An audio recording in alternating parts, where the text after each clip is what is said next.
this is a very important webinar because we have with us the dignitaries from all over the world. And you have already noticed that we have with us Dr. Robert T. Kelly Jr., Department of English, Texas University. And he is the keynote address or speaker. So we are eagerly waiting for him, and he will start his address in time. I welcome everyone to this seminar, and as I told you that this is the first day of the seminar. We have with us academicians, scholars, students, and the eminent speakers who will churn out nectar and will drink this nectar of knowledge and quench our thirst and appetite for knowledge. So I am requesting every participant, please follow the decorum and protocols. That means I am requesting you to keep choice of your microphone, and please don't raise your hands unnecessarily. So we are going to enter into the seminar. In this regard, I am requesting Dr. Shomit Kumar Mondal, Organizing Secretary and Convener of this seminar, to initiate his introductory address. So now may I request Dr. Shomit Kumar Maiti to initiate his introductory address. Please, Sir Shomit Kumar Maiti, over to you. Thank you. Thank you, Sanjay Babu. Am I audible, Sanjay Babu? You are audible. Okay, thank you. Good evening. Yeah, completely audible. Myself, Dr. Shomit Kumar Maiti, Assistant Professor and Head, Department of English, and the IQAC Coordinator of Seva Bharati Mahavidyalaya. As the Organizing Secretary and Convener, I cordially welcome you all to this two-day international webinar on space, place, and topography, geographical imaginations in Indian writings in English. Organized by the Department of English and IQAC, Seva Bharati Mahavidyalaya, in collaboration with the Department of English and IQAC, Seva Bharati Subarnarekha Mahavidyalaya. Learned participants, as you all know, that an event like this cannot happen overnight. It requires a proper planning and meticulous execution. It is the outcome of a sustained and collaborative efforts of a number of sincere and dedicated faculties and sincere and responsible persons. We are very much thankful to the Chief Patron of this webinar, Dr. Babulal Mahato, WBCS Executive, SDO and SDM, Jhargram, Government of West Bengal, and Administrator, Seva Bharati Mahavidyalaya, although he could not join the event due to his extremely busy administrative schedule. We are grateful to the patrons of this webinar, Dr. Devaprasad Sahu, Principal, Seva Bharati Mahavidyalaya, and Mr. Lokhinder Palui, Teacher in Charge, Subarnarekha Mahavidyalaya, for their kind cooperation, constant motivation, and administrative support for organizing this webinar in collaboration with the English departments of the two colleges and IQAC of the two colleges. I take this opportunity to offer my respect and hearty thanks to Professor Dr. Shankar Prasad Singho, former Professor, Department of English and Dean, Faculty of Arts and Commerce, Vidyasagar University, who kindly gave his consent to grace the event as the honorable chief guest in this webinar, but due to some urgent personal problems, he will not be able to attend the webinar. Learned participants, you all know that the focal theme of the webinar is space, place, and topography, which are the essential analytical tools of geocriticism, a fascinating area of literary analysis and literary theory. We are really fortunate that in this auspicious evening, we have among us the distinguished professor, eminent scholar, brilliant researcher, and an internationally acclaimed theorist and a remarkable speaker, Dr. Robert T. Talley Jr., Professor, Department of English, Texas State University, USA, who has his enormous contributions to the field of geocriticism and spatial studies. I convey my hearty thanks and sincerest gratitude for his kind acceptance of our invitation and for his consent to deliver the keynote address in this international webinar. A warm welcome to you, sir, and a hearty greetings from India. আমি পড়িনি কেন তখন মনে হয় সারাদিন তার বই লিয়ে অফিসে থাকলে তো কিছু পারবে On the second day of the webinar, we have another very young and promising scholar as the resource person, Dr. Ujjwal Kumar Ponda, Assistant Professor in the WBES Department of English, Government General Degree College, Daton 2, Paschim Medinipur, West Bengal, India. I welcome him to this webinar and express my thanks for accepting our invitation. I also take this opportunity to convey my heartfelt gratitude and thanks to Professor Dr. Indranil Acharya, Professor, Department of English, Vidyasagar University, who kindly accepted our invitation but will not be able to deliver his speech due to some family emergency. We have 4 paper presentation sessions in this 2-day international webinar, in which we have 4 renowned chairpersons: Professor Dr. Gautam Buddha Sural, Professor, Department of English, Bankura University; Professor Dr. Joyjit Ghosh, Professor, Department of English, Vidyasagar University; Dr. Snehasis Maiti, Associate Professor, Department of English, Kontai PK College; and Dr. Devdas Roy, Associate Professor and Head, Department of English, Sukumar Sengupta Mahavidyalaya. I extend a warm welcome to all the chairpersons to this webinar. We have received as many as 30 high-quality research papers from the faculties, researchers, and students from various colleges and universities across the country, and I welcome all the paper presenters to this webinar. Now, let me tell a few words about the theme of the webinar. This 2-day international webinar will focus on the explorations of the theme of space, place, and topography, geographical imaginations in Indian writings in English. In the field of literary theory, geocriticism is an interdisciplinary method of literary analysis that focuses not only on temporal data, but also on geographical and topographical factors. Instead of focusing on time, the geocritics have increasingly been focusing on the representations of space in humanities and social sciences, particularly in the contexts of postmodernity, postcolonialism, and globalization. Recently, a number of emerging critical discourses establish affinities between geography, architecture, and environmental studies, among others, to literature, film, and various other artistic forms. Geocriticism and spatial literary studies have developed interdisciplinary methods and practices, as in the very preface to the influential work entitled Eco-criticism and Geocriticism, Overlapping Territories in Environmental and Spatial Literary Studies, Robert T. Talley Jr. argues convincingly, I am quoting, "In exploring such matters as the representation of place in literary works, the relations between literature and geography, the historical transformation of literary and cartographic practices, and the role of space in critical theory, among many others, geocriticism and spatial literary studies have also developed interdisciplinary and transdisciplinary methods and practices, frequently making productive connections to architecture, art, history, geography, history, philosophy, politics, social theory, and urban studies, to name but a few.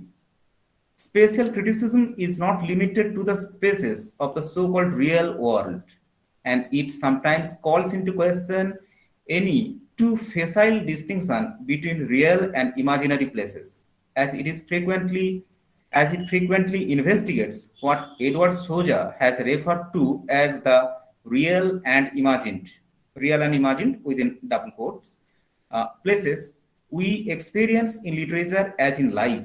Indeed, although a great deal of important research has been devoted to the literary representation of certain identifiable and well-known places, as for example, Dickens's London, Baudelaire's Paris, and Joyce's Dublin.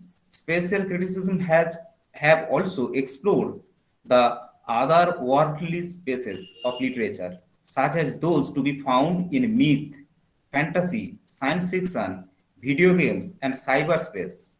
Similarly, such criticism is interested in the relationship between speciality and such different media or genres as film or television, music, comics, computer programs, and other forms that may supplement, compete with, and potentially problematize literary representations. This is a long quotation from Robert Daly's remarkable work, Eco-criticism and Geocriticism. Now, geocriticism has intellectual and methodological affiliations with a number of academic disciplines, as I have been telling it from the very beginning.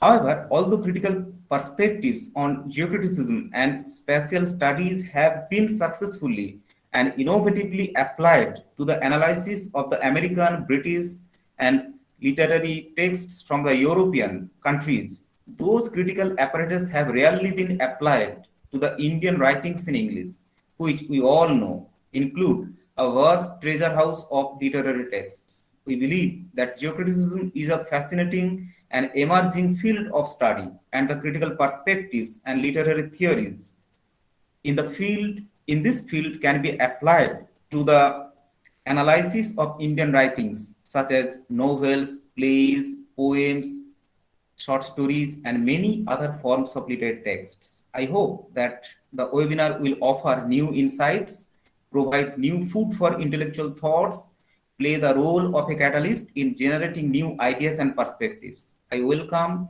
and invite all the honorable guests, respected teachers, distinguished researchers, and students from the various colleges and universities to make the event an academically and intellectually fruitful, enjoyable, and memorable event. Thank you. Thank you, Dr. Shamit Kumar Maiti, Organizing Secretary and Convener of this seminar webinar. He has elaborately explained the thematic ideas of the seminar, of the webinar. And I hope we got the ideas what is going to happen in the course of this discussion. Thank you, Dr. Shamit Kumar Maiti, for your introductory address. And now I am requesting Dr. Debaprasad Sahu, Principal Seva Bharati Mahavidyalaya, to address the participants of the webinar. Now may I request Dr. Debaprasad Sahu, Principal of Seva Bharati Mahavidyalaya. Sir, up to you. I am audible, sir? Yes, sir, you are audible. I am. Thank you. Good evening, everybody. Myself, Dr. Debaprasad Sahu, Principal of Seva Bharati Mahavidyalaya, Kapgari, Jhargram, West Bengal. Patron of this 2 days international webinar.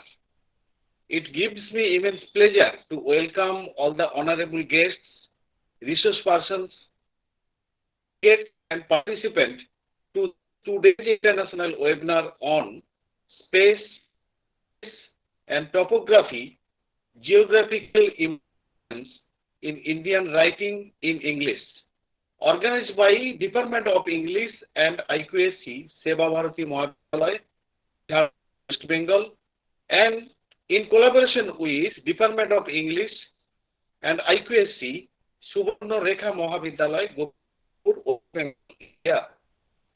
This is the remarkable international webinar of the Department of English in the history of our college, which is completely conducted on digital due to the pandemic situation in the Bengal Mahal.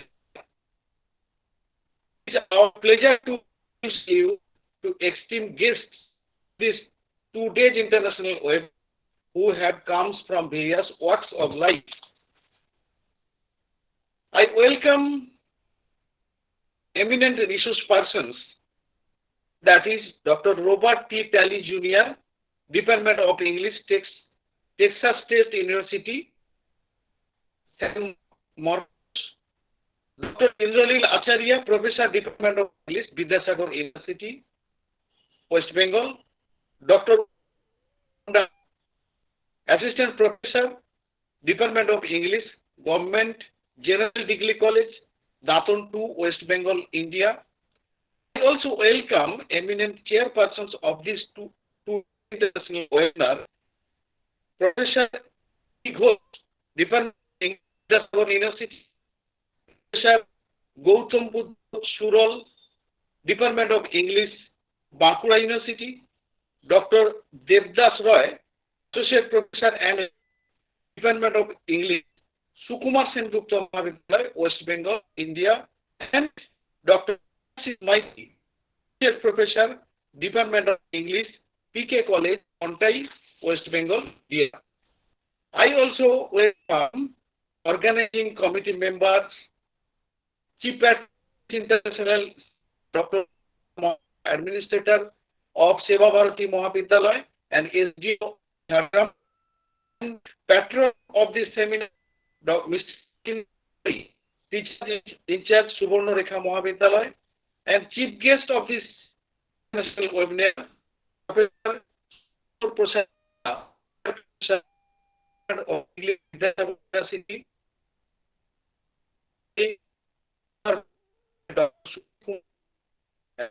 so Women Kumar, Assistant Professor English, Subarnarekha Mahavidyalaya. This 2 days webinar is going to be full plan for academic discussion with the from various college, universities, and academic institutions. I extend my genuine sense of appreciation to the members of organizing committee, assistants, and other members of this international webinar. Last but not the least, the of the suffer during this. I wholeheartedly welcome all the students to participate in this international webinar to make it full and memorable one. I wish this. Thank you. Thank you all. Thank you, sir. Thank you very much, Dr. Debaprasad Sahu, Principal, Seva Bharati Mahavidyalaya. Now, may I request Mr. Lokhinder Paloi, Teacher in charge, Subarnarekha Mahavidyalaya, to address the participants with his valuable speech. Now, I am requesting Mr. Lokhinder Paloi to address. Sir, over to you. A good thing, and congratulations to the distinguished guests, the principal, Seva Bharati Mahavidyalaya, the faculty and professors, and the faculty and the administrator of the college, Jhargram sub-divisional magistrate, the participating researcher and scholars. সবাইকেই অভিনন্দন জানাই, উপস্থিত সম্মানীয় যে সমস্ত অতিথিবর্গ আছেন এবং আমন্ত্রিত যে সমস্ত বক্তা, যাদের মূল্যবান আলোচনায় এই আলোচনা সভা সাফল্যমণ্ডিত হবে। আলোচনা সভার বিষয় স্পেস, প্লেস এবং টোপোগ্রাফি, ইংরেজিতে ভারতীয় লেখার ভৌগোলিক একটা কল্পনা। স্বাভাবিকভাবে আমরা যদি দেখি যে জায়গাগুলো সরকার নিয়ন্ত্রণ করে, যেখানে মানব ভূগোল, নৃবিজ্ঞান, সমাজবিজ্ঞান, দর্শন কিভাবে সেই স্পেসটাকে বা প্লেসটাকে বা টোপোগ্রাফিকে সাহিত্যে তুলে ধরবে। অনেক সময় আমরা বলতে পারি এখানে ভূগোল কিন্তু চক্রান্ত করে। আমরা যদি দেখি ঝাড়গ্রামের লোধাদের, আমরা ভৌগোলিকের যে কথা বলছি, ঝাড়গ্রামের লোধাদের এখনো পর্যন্ত আমরা যদি দেখি যে তাদের নামে কিন্তু কোনো জায়গা নেই, স্পেস নেই তাদের। কেন সেটা নেই, কেন প্লেসটা নেই তাদের, সেটাও কিন্তু আমাদের এই আলোচনায় উঠে আসা দরকার। এই যে ভৌগোলিক সীমারেখা আমরা যেটা বলছি, এখানে একটা অভিব্যক্তি যে স্থান ভিত্তিক ধারণাটা কিন্তু পাল্টে যায়। আমরা যদি দেখি ঝাড়গ্রামের লোককবি ভবতোষ সৎপতি বা নলিনী বেরার সাহিত্যে, ভবতোষ সৎপতি অরণ্যের কাব্যে যে কবিতাগুলো আছে, যে ওরাল ক্রিয়েটিভিটি যেগুলো তা তিনি বলেছেন, বা নলিনী বেরার সবর চরিত বা সুবর্ণরেখা, তাহলেই কিন্তু এই ভূগোলের যে কৌশলগত বিষয়টা কিন্তু আমরা বুঝে উঠতে পারবো। কারণ যেখানে আমাদের ঝাড়গ্রাম জেলায় কলাবনির জঙ্গল বা গোপীবল্লভপুরের মলতাবলির জঙ্গল থেকে ঝাঁটি কাঠ কেটে তারা শহরে বিক্রি করে তাদের পেন্সিল, তাদের বাচ্চাদের, তাদের চাল ডাল, খাতা কলম নিয়ে তাদের সংসার চালাতে হয়, যেখানে ভবতোষ সৎপতি খুব সুন্দর করে বলেছেন, কাঠ নিয়ে বাজার গেলে পেটে দুটো দানা মেলে, আজ কেনে বাবুই করে মানা গো, উহাদের বহন নাহাই ছিল জানা। এটাও ভৌগোলিক একটা সীমারেখার মধ্যে আমাদের দেখতে হবে।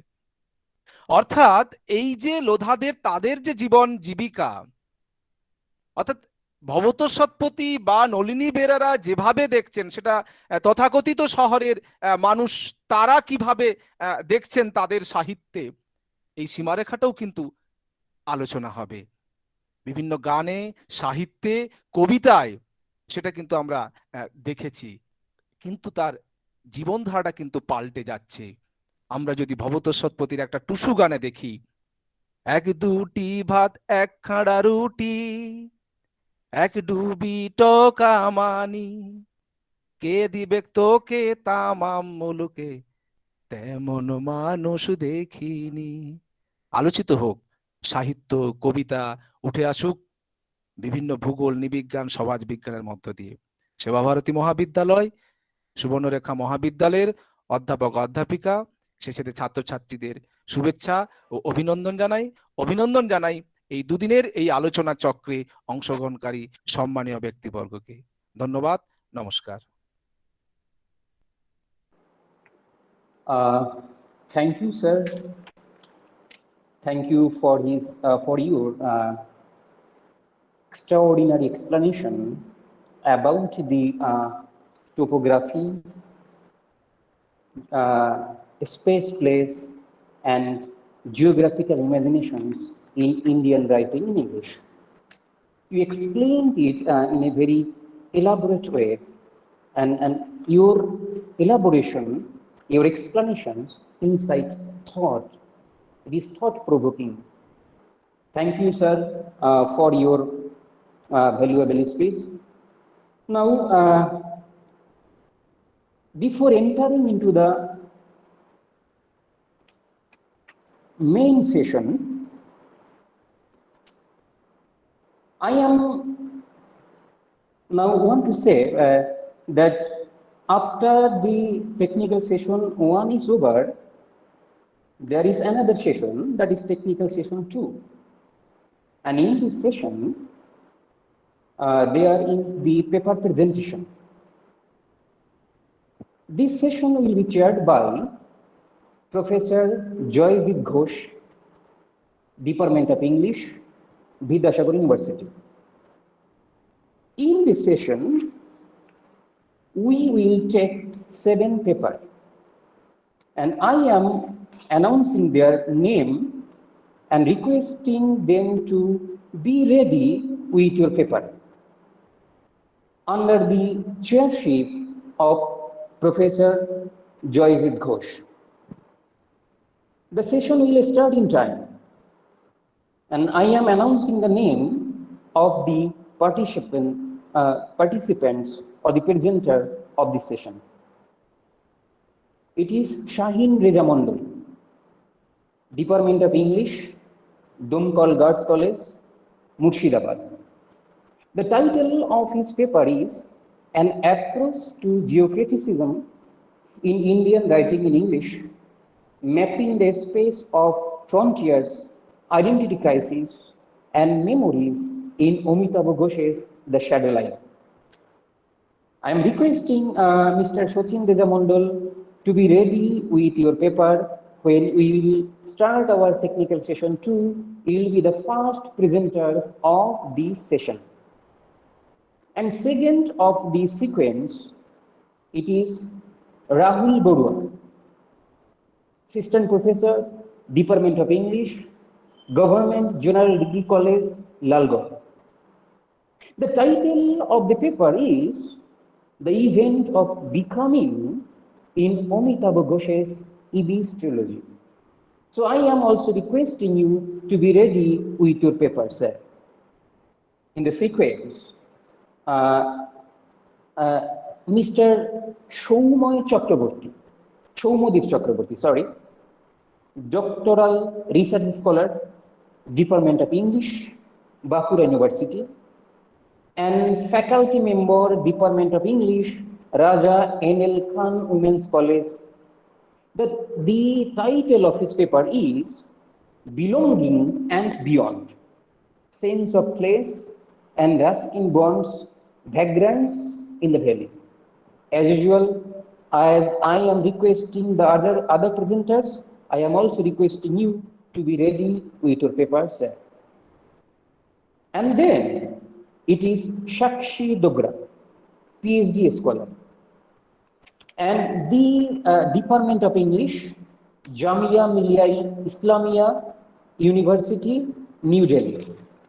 The title of his paper is,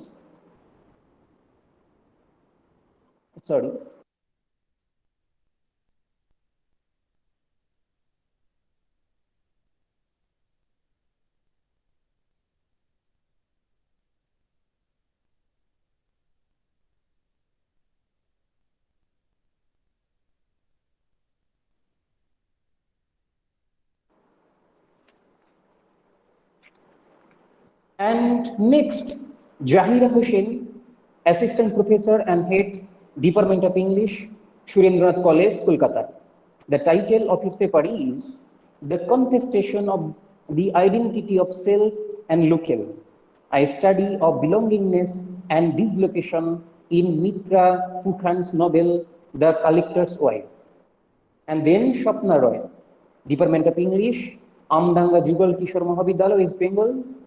Sanjay Babu, I am sorry to interrupt. Yes. Our keynote speaker, Professor Dr. Robert T. Talley Jr. has already joined the event. Yes. I would request you to kindly proceed with the proceed. Okay. Thank you, sir. This session will continue, and I am thank you. Welcome, sir. Professor Dr. Robert T. Talley Jr., Department of English, Texas University. Now I am request Mr. Shomit Kumar Maiti to introduce Professor Dr. Robert T. Talley Jr. sir in our webinar. Over to you, sir. Good morning, sir. Good morning. Sir, sorry. Please. Can you hear me now? Yes, sir. You are audible now. Okay, sir. Excellent. I do apologize. I did not mean to interrupt. I'm a little bit early. No, sir. You have just joined in time, and everything is okay. Thank you, sir. Okay, thank you. Thank you. Would you like me to begin my talk? I am just introducing you, and after Okay. after the brief formal introduction, you will proceed with your keynote address. Thank you very much. I appreciate it. And again, apologies for interrupting Sanjay's talk. No, sir. Everything is okay. Thank you, sir. Thank you once again, learned participants. I am extremely overwhelmed to get this opportunity to introduce Dr. Robert T. Talley Jr. to you all on this occasion of two-day international webinar on space, place, and topography, geographical imaginations in Indian writings in English, organized by the Department of English and IQAC, Seva Bharati Mahavidyalaya, in collaboration with the Department of English and IQAC, Subarnarekha Mahavidyalaya. Dr. Robert T. Talley Jr., Professor, Department of English, Texas State University, USA. So far, I believe he needs no introduction. He is internationally recognized as a leading figure in the fields of geocriticism, spatiality studies, and the spatial humanities. He was awarded the PhD degree by the University of Pittsburgh for his dissertation entitled American Baroque, Melville and the Literary Cartography of the World System in 1999. He has almost 30 years of teaching experience at university level, as he has taught at various points of his life at several universities like University of Pittsburgh, Duke University, High Point University, and Texas State University. He has won several teaching honors and awards like Alpha Chi National Honors Society Favorite Professor, Texas State University in 2017 and 2019, Sigma Tau Delta Outstanding Professor of the Year, Texas State University in 2015. He has taught 44 graduate courses at Texas State University. Apart from holding a number of honorable academic and administrative positions at Texas State University and other universities, he has been supervising the PhD thesis and master's thesis. He has mentored 30 students who gave presentations at national and international conferences, and several others who have published books, book reviews, and peer-reviewed essays. He has authored 22 highly influential books in the fields of geocriticism, spatiality studies, and the spatial humanities. Some of his remarkable books are Topography, Plays, Narrative, and the Spatial Imagination, published from Bloomington, Indiana University Press in 2019. Frederick Jameson, The Project of Dialectical Criticism, published from London, Pluto Press in 2014. Poe and the Subversion of American Literature, Satire, Fantasy, Critic, published from Bloomsbury in 2014. Spatiality, this is one of the remarkable and influential books. Spatiality, published from Routledge in 2013. Utopia in the Age of Globalization, Space, Representation, and the World System, published in 2013 from Palgrave Macmillan.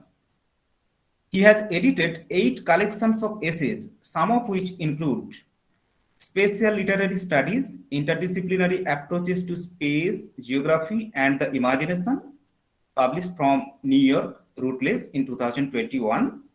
Teaching Space, Place, and Literature, published from Routledge 2018.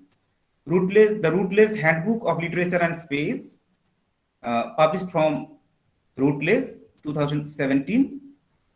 Eco-criticism and geocriticism, overlapping territories in environmental and spatial literary studies, published from Palgrave Macmillan in 2016. The Geographical Legacies of Edward W. Said, Spatiality, Critical Humanism, and Comparative Literature, published in 2015 from Palgrave Macmillan. He has edited 6 special issues of scholarly journals. He has translated 1 book by Westphal Bertrand, Geocriticism, Real and Fictional Spaces, in 2011.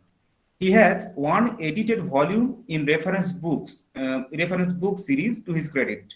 The title is Edgar Allan Poe, Bloom's Classic Critical Views, published in 2008 from New York. He has contributed 51 book chapters, which are published by such internationally acclaimed publishers as Oxford University Press, Cambridge University Press, Routledge, Palgrave, Macmillan, Springer, Bloomsbury, and many other renowned publishers. His other literary contributions include 58 scholarly journals, 34 book reviews and review essays, 14 publications on literary journalism, notes, and other brief articles, 7 encyclopedia articles, 10 interviews, 55 papers at professional meetings, and 34 keynote addresses and invited presentations. He has either organized or chaired 32 conference panels. He has won 15 research fellowships, awards, and honors for his outstanding research activities.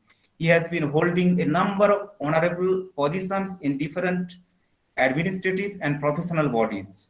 He has almost 30 long pages. I mean, his almost 30 pages long CV is the testimony to his profound knowledge, dynamic academic and professional activities, and an enviable contributions to the diverse literary and theoretical fields. In fact, while reading the CV of Dr. Robert T. Talley Jr., I was wondering how can a man achieve so much things in a single life? We feel really fortunate that such a distinguished scholar and renowned theorist like him accepted our invitation and has kindly given his consent to deliver the keynote address in this webinar, which I firmly believe will immensely contribute to the betterment of the academic community here in India. I express my heartfelt gratitude and sincere thanks for giving us time and for sharing your knowledge and expertise with us. With this very brief introduction, I now request Dr. Robert T. Talley Jr. sir to kindly proceed to deliver the keynote address. Over to you, sir. Thank you so much. I want to thank Samad for inviting me, and of course for everyone here. I'm really honored to be here. I'm a little embarrassed at how detailed that introduction was.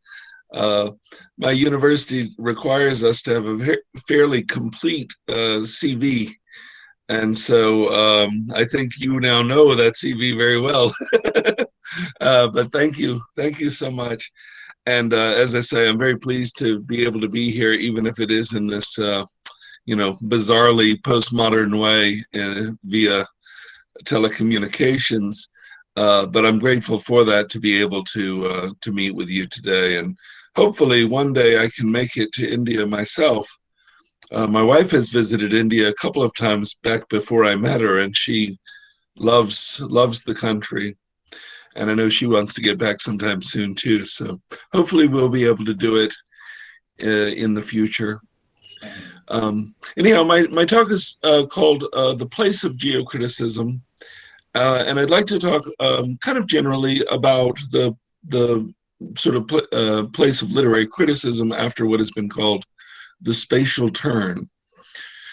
Along those lines, I'm focusing on the term geocriticism, which is still relatively new as an approach to literary and cultural studies, and one that establishes space, place, and mapping, maybe more generally spatial relations, at the heart of the critical enterprise.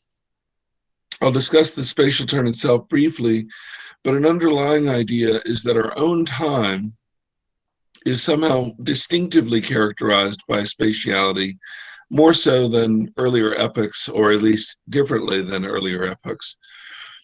And that therefore critics must pay greater attention to matters of space than they have done previously. A certain place-mindedness, which I have referred to as topophrenia, takes on a more urgent role in literary and critical studies in the present, so I argue. I believe that the geocritical moment is upon us, which is to say geocriticism or spatial literary studies are particularly timely for us today.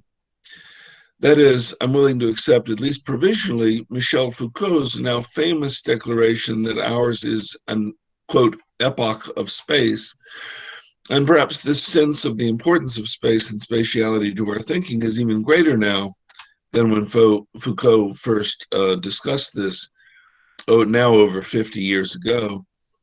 I've also followed Frederick Jameson, as well as theorists such as Foucault, David Harvey, Edward Soja, and many others, in affirming that our era is in many ways characterized by an enhanced sense of spatiality and spatial relations. But I've also argued for an idea of literary cartography, which, while certainly not ahistorical or even transhistorical, nevertheless is connected in various ways to the various ways of making sense of the world that I associate especially with narrative. As such, my ideas about these things do draw heavily from theorists of postmodernity like Jameson, yes, but also what might be considered more old-fashioned critics of narrative and literature more generally, such as Northrop Frye or Georg Lukács or Erich Auerbach, critics not usually associated with spatial literary studies, but I think that provide a great deal of important insights that spatial literary critics can then use. I think the geocritical approach then is informed by and reflects upon recent spatial and geographical theories, but also the sort of older theories that we may be more familiar with. Indeed, going back to, for me, Aristotle's Poetics still remains an important touchstone, for example. Also, just a quick parenthetical note, I suppose.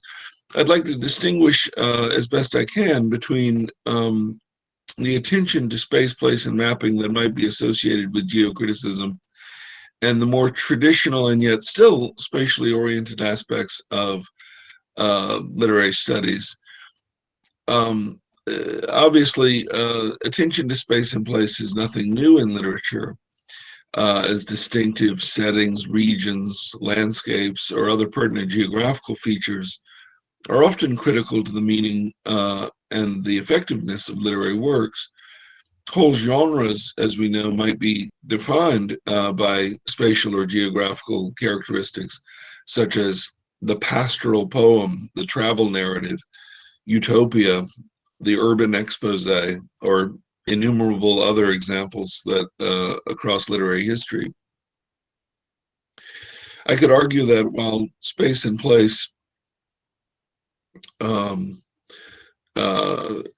crucial to the discussions of setting, regionalism, and so on, many of the critical approaches to them acknowledge such spatial features only then to ignore them or to relegate them to a more or less passive presence in the background.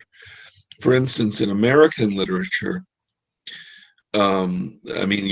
United States literature, the distinctively southern locale of Faulkner's or Flannery O'Connor's stories is unavoidable, but the critical focus of most of the readings quickly moves on to other matters of character, morality, sexuality, race, on the one hand, or formal considerations like point of view, stream of consciousness, foreshadowing, and so forth on the other.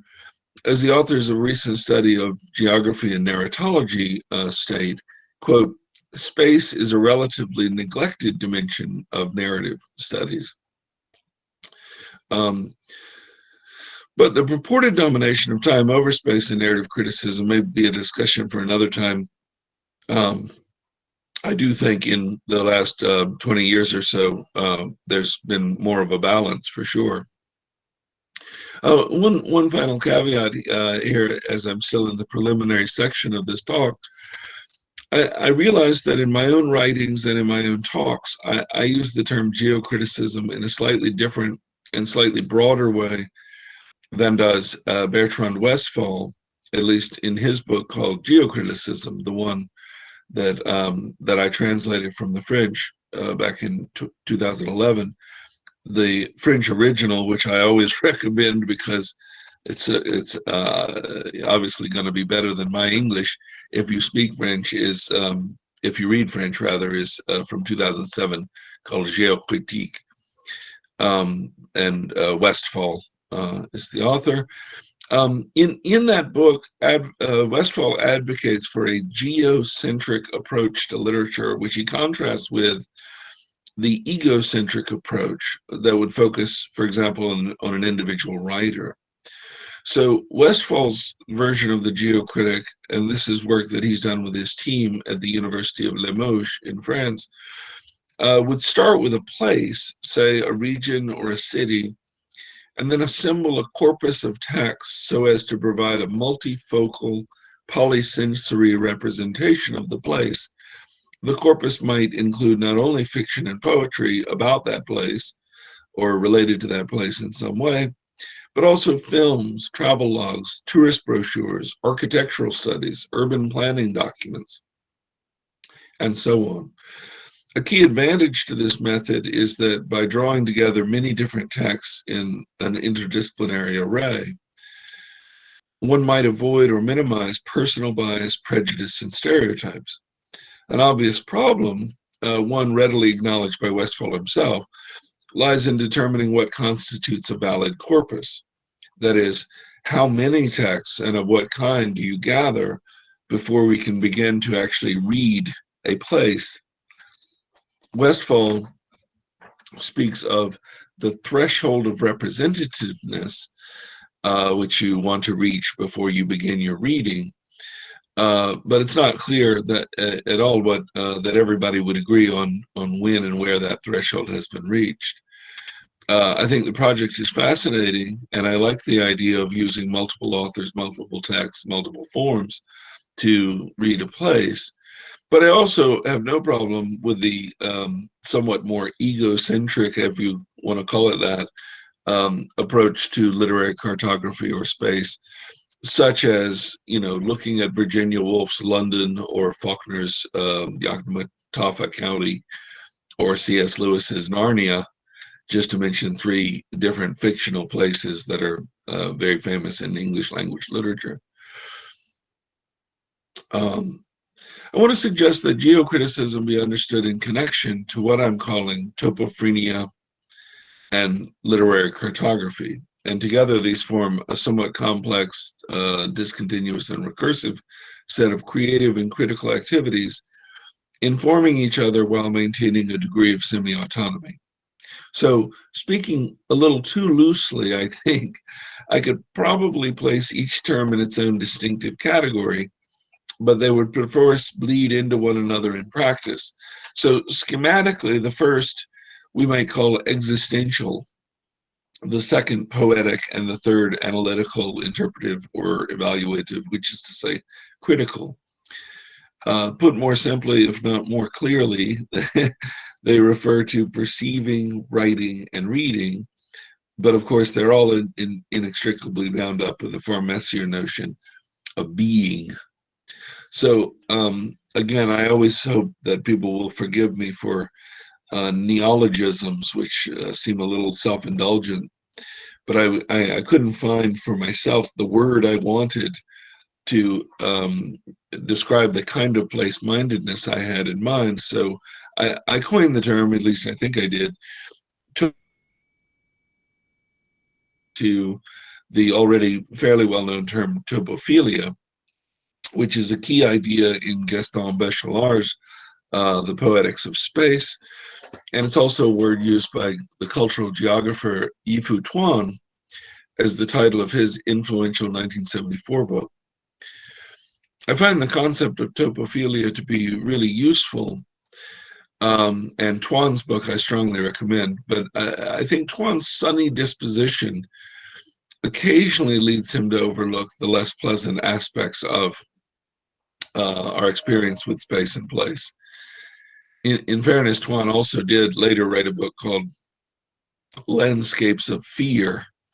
So he is aware of something that we might call topophobia, or perhaps mesotopia, the fear of space or the hatred of a place, which topophobia is actually the title of a very interesting phenomenological study by Dylan Trigg.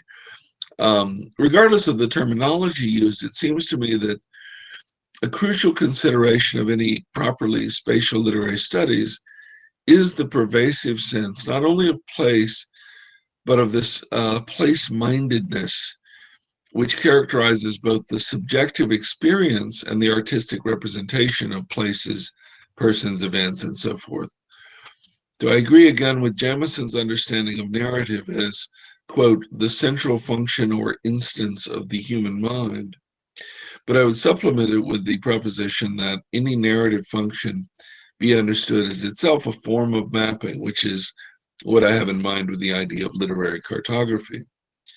The dynamic spatio-temporal relations among the subject, situation, representation, and interpretation invite critical approaches to literature that are sensitive to the uncertain, often shifting, but always pertinent ways that place haunts the mind.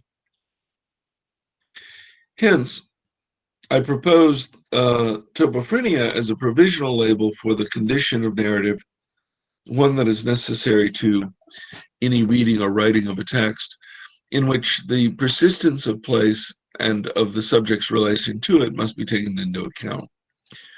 Such place-mindedness is not to be understood as a simplistic relation between a given writer and his or her distinctive place, such as, again, in American literature, say Henry David Thoreau being at Walden Pond, for example, although any careful analysis of Thoreau's book Walden would probably show that such a relationship between the person and place disclose things that are not really simple after all, as when, for instance, the topographic lines of, say, Thoreau's Walden narrative extend or reach dead ends, intersect with others, proliferate, combine, and establish new lines entirely. But topophrenia suggests the degree to which all thinking is, in various ways, thinking about place, which also means that thinking is about the relations among places, as well as those among subjects and places in the broadest possible sense. In practice, this represents not so much a geographical unconscious as it does a sort of existential comportment towards the world. This comportment creates problems as well as opportunities for spatial literary criticism. Topophrenia characterizes the subjective engagement with a given place, with one's sense of place, and with the possible projection of alternative places or spaces. Moreover, it requires us to consider the apparently objective structures and systems which condition our perceptions and our experiences of space and place. Place-mindedness here must be understood to coincide with an entire range of affects, attitudes, conceptions, perceptions, references, and sensibilities that characterize the spatial imagination. In contrast to Twan's mostly sweet and light topophilia, or love of place, this sensibility or affect is not always pleasant, homely, or secure, but rather sometimes takes place in a wildly oscillatory and often systematic array of forces that determine the relationship between the subject and the social or even the cosmic totality. Yet, any topophrenic condition or attitude is also necessarily open to the delights of space and place, to the play of spatial practices, in which we invariably find ourselves both inscribed and inscribing. The experience of space and place is no simple matter, of course. Any proper orientation or sense of place is connected to and complicated by a seemingly infinite network of spaces and places that not only serve as shifting points of view or frames of reference, but can also affect the situation of the subject itself. A place is apprehended subjectively, but it is also only understandable as such when located within or in reference to a non-subjective or supra-subjective ensemble of spatial relations, sites, networks, circuits, and so on. In fact, and this brings me to the matter of literary cartography, the apprehension of place is bound up with in a discursive or narrative ensemble of relations that determine the outcome by implicating the subjective perception and the objective or non-subjective thing in itself within a tenuous, unstable, and ever-changing system, that of language, for example. If, as Tuan insists, a place is defined in part as a site or a discrete identifiable segment of space, a portion of space that is imbued with meaning, therefore that is also subject to interpretation and thus an appropriate topic for literary criticism. It also needs to be understood that language, the language used to describe and interpret a place, itself engenders or conditions the place. The place is a text, but one that is necessarily informed and indeed formed by other texts as well. By literary cartography, I mean the term literary cartography, I refer to the way that a writer figuratively maps the territories represented in the work in such a way as to provide the reader with a more or less useful sense of the world and the subject's relations to it. The map is at once a rather simple tool and a powerful conceptual figure.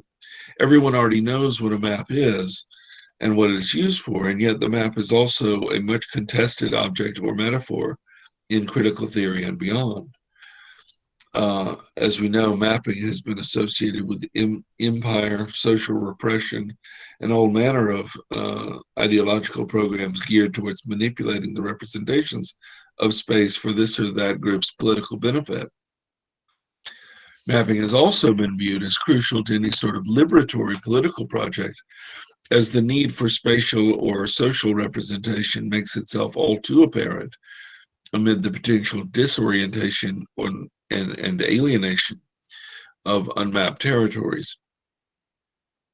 At a more basic existentialist level, mapping is an inevitable, not to say neutral, activity, for the individual subject can't help but try to orient itself by imagining its position vis-a-vis that of other subjects and in relation to a broader objective reality. Indeed, notwithstanding the multiple ambiguities attendant to any cartographic enterprise, one might suggest that mapping is almost essential to our being. I map, therefore I am. The injunction to map makes itself felt most urgently, perhaps, in situations in which one is lost, desperately seeking guideposts or markers that can identify one's place in relation to other places. To call for a map or to demand that someone engage in mapping is to recognize one's own disorientation, one's displacement in space, or one's loss of a sense of place, which is undoubtedly alienating, if not also at times terrifying. The spatial anxiety associated with being lost, somewhat like the angst that accompanies the existential condition in the sense of sort of Heidegger or Sartre, brings with it a visceral awareness of place and space which might not otherwise be taken for granted or left safely tucked away in the unconscious. The sudden need to map, or at least to have access to something like a map, propels to the fore that topophrenia that remains with us at all times, a constant and uneasy place-mindedness which characterizes the subject's interactions with his or her environment, which is itself so broadly conceived as to include the lived space of any personal experience, say the stroll through a shopping district, for example, as well as the more abstract space whose true representation is beyond any one individual's ken, such as the larger national, international, or ultimately global space of a world system. But although it may be experienced most keenly in those moments of disorientation, the fact is a persistent place-mindedness as well as a need to map are constant features of our experience with the world. Topophrenia characterizes nearly all human activity as a sense of place, not to mention matters of displacement or replacement or movement between places over spaces, and the multifarious relations among place, space, individuals, collectivities, events, and so on. This sense of place is an essential element of thought, experience, and being. Along those lines, it is worth noting that merely to think of a place is already to be mapping. This cartographic imperative lies at the heart of the spatial imagination. We're always engaged in a form of mapping, whether we're aware of it or not. Perhaps it goes without saying, at this point, maybe it goes with saying, as Foucault used to like to joke, that the map is a metaphor. But it's no less powerful for being figurative. Indeed, I would say that it's only just metaphorical, since the spatial imagination, which is both the motive and the basis for the project of literary cartography, is necessarily connected to the real spaces, to geography and architecture, for instance, as well as to the imagined spaces that constitute the world, whether conceived of in the social sphere, or as a continent, or a planet, or the universe. A holistic view of spatiality informs my sense of topophrenia, as well as the projects of literary cartography and narrative and geocriticism in reading, since the spaces and places involved must always be connected in their persistently real, imagined, and what Edward Socha famously called their real and imagined, one word, states. If mapping be partly metaphorical, therefore, it still has its literal force in the fact that spatiality is a fundamental aspect of our being.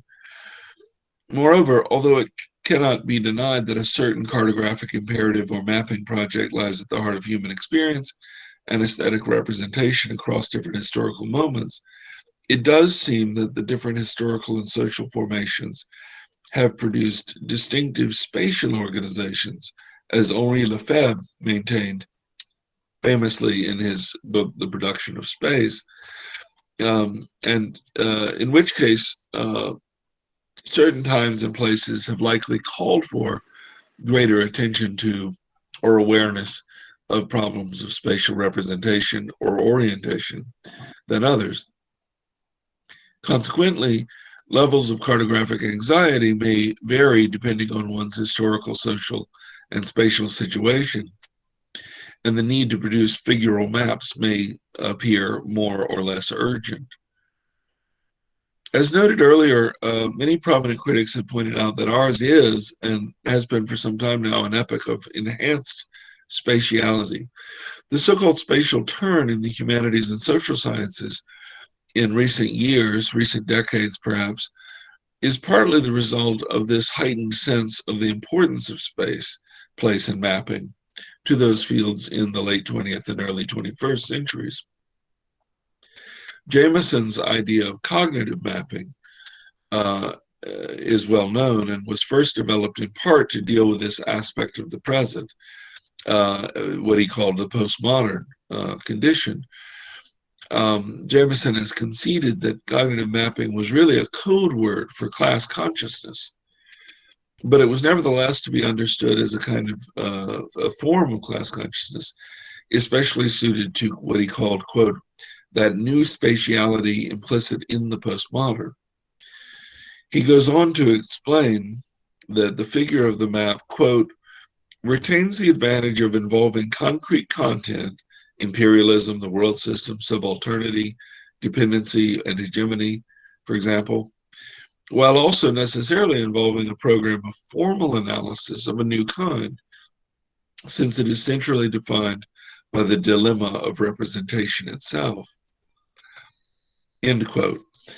Indeed, whether the map be considered a literal form or a figure for the sort of narrative representation I have in mind in my use of the term literary cartography, the flexibility and effectiveness of mapping makes it an exemplary model for literary and cultural studies, if not for the humanities or social sciences in general.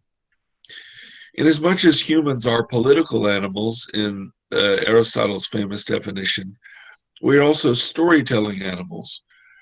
all narratives may be taken as forms of literary cartography, for in telling stories, we orient ourselves and others with respect to place and space, not to mention moments in time, and we produce dynamic, multiform protean cartographies. A geocritical approach to reading these narrative maps enables us to sense more emphatically the ways that space, place, and mapping condition our lives, attitudes, thoughts, and experiences, as well as our more critically distant claims to knowledge about them. As the great English literary critic Frank Kermode once said, "It's not for critics to help us make sense of our lives. That's the burden of poets and other creative writers, but merely, quote, to attempt the lesser feat of making sense of the ways we try to make sense of our lives."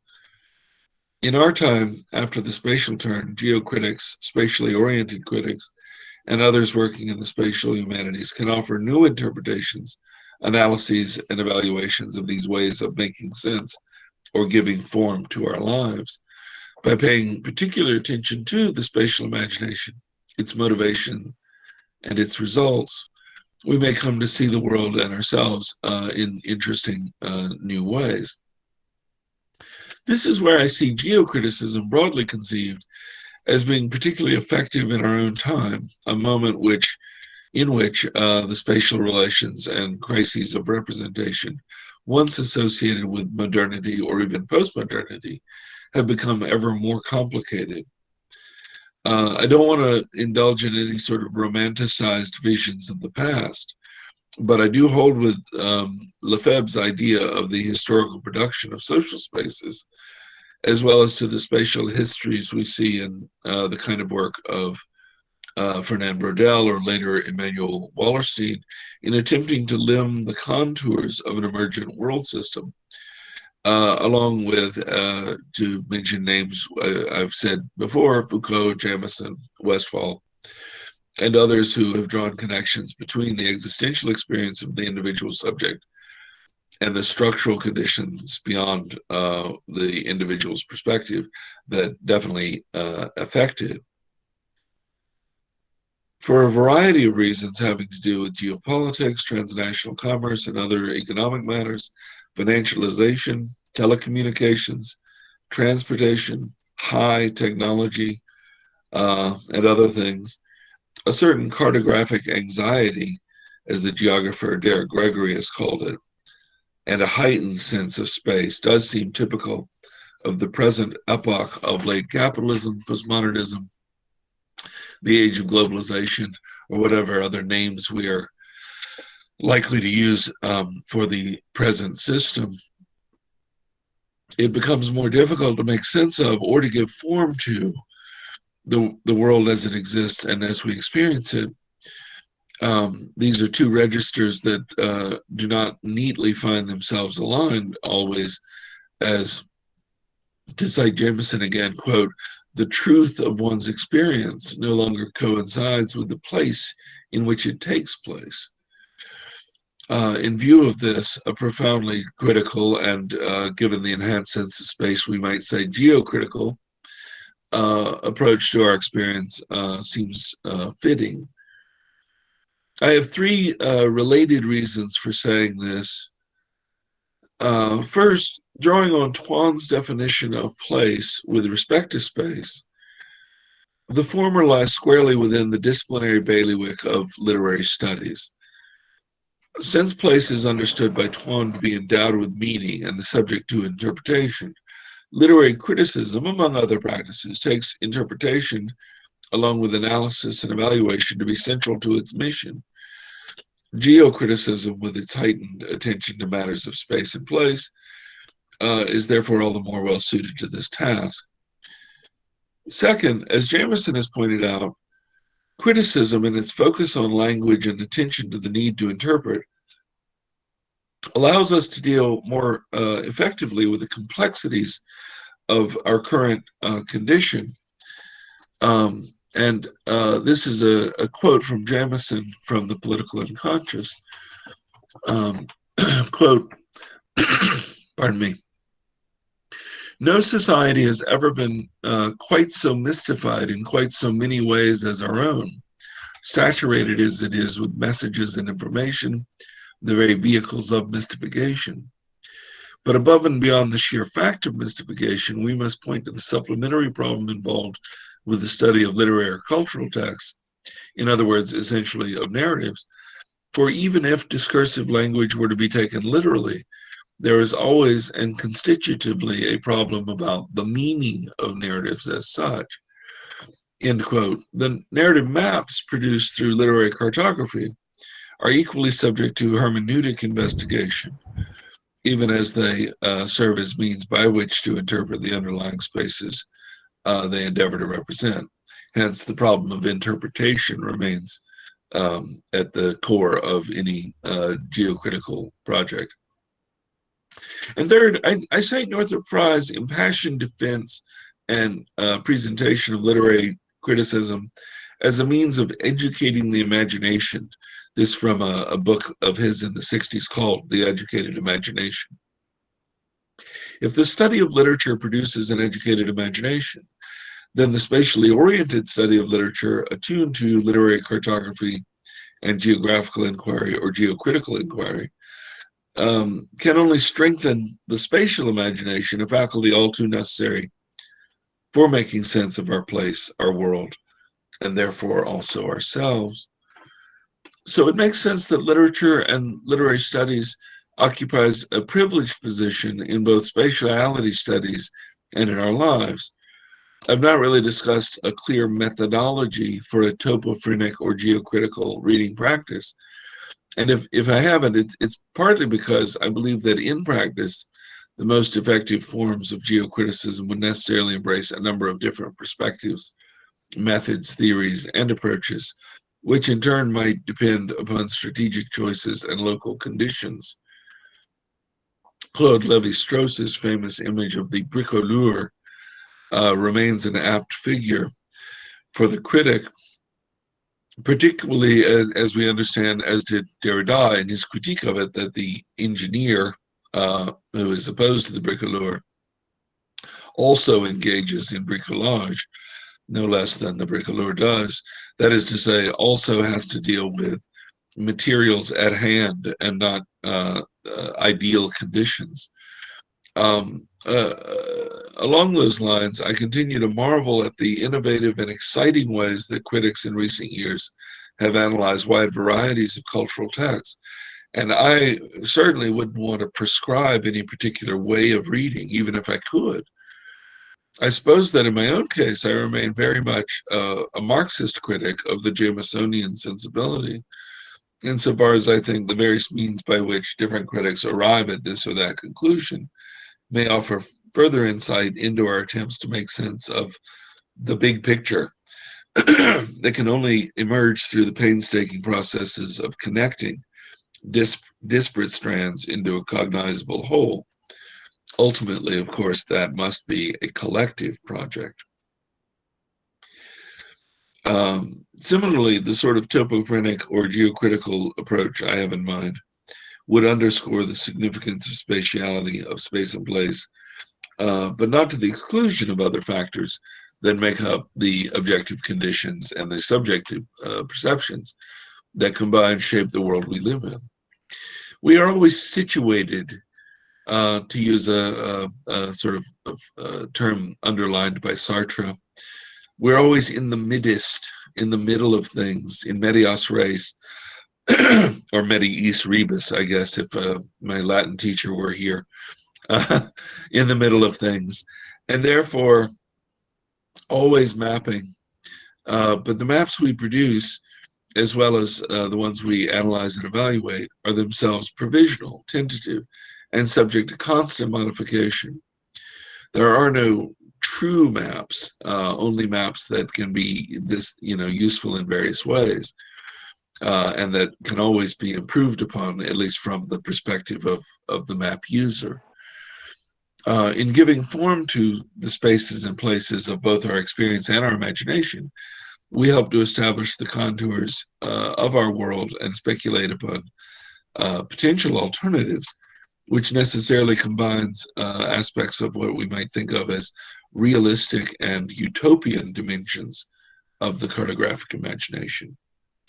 And I'm almost done, for those of you who are getting worried. One more page. All of that said, I am loath to end this on too triumphal or hyperbolic a note, particularly given the times we are living in and the ways of the world. And I also think that just rhetorically, we've probably all by now become weary of literary critics who make outrageous claims for the moral or social benefits of this or that methodology. As Deleuze and Guattari warned many years ago in their discussion of smooth versus striated spaces in 1,000 Plateaus, quote, never believe that a smooth space will suffice to save us. If a geocritical approach to works of literature or culture would offer nothing other than some new, different, and interesting interpretations of this or that text, or maybe provide an analytical framework for future studies, then that would by itself be worthwhile, and we don't need to think of geocriticism saving the world. If geocriticism can do more, so much the better.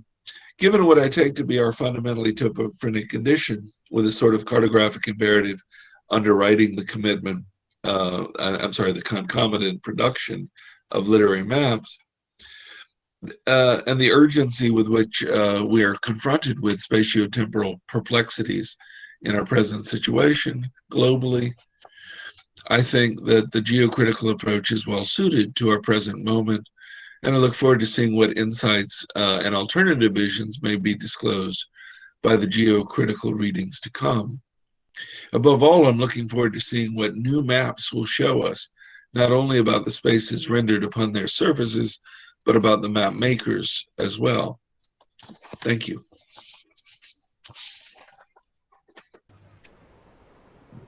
Thank you, sir, for your insightful ideas. This will help us to think critically. You are an eminent speaker, scholar, academician, theorist, and philosopher.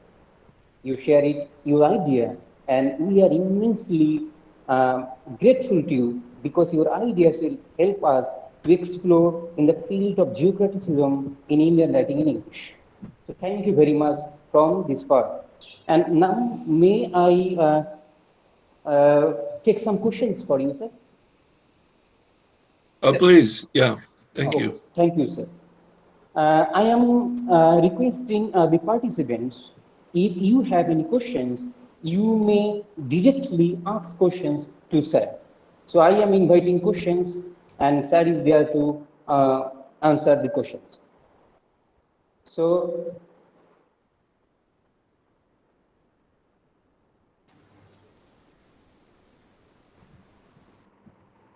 yes. Dear participants, if you have any questions, please ask.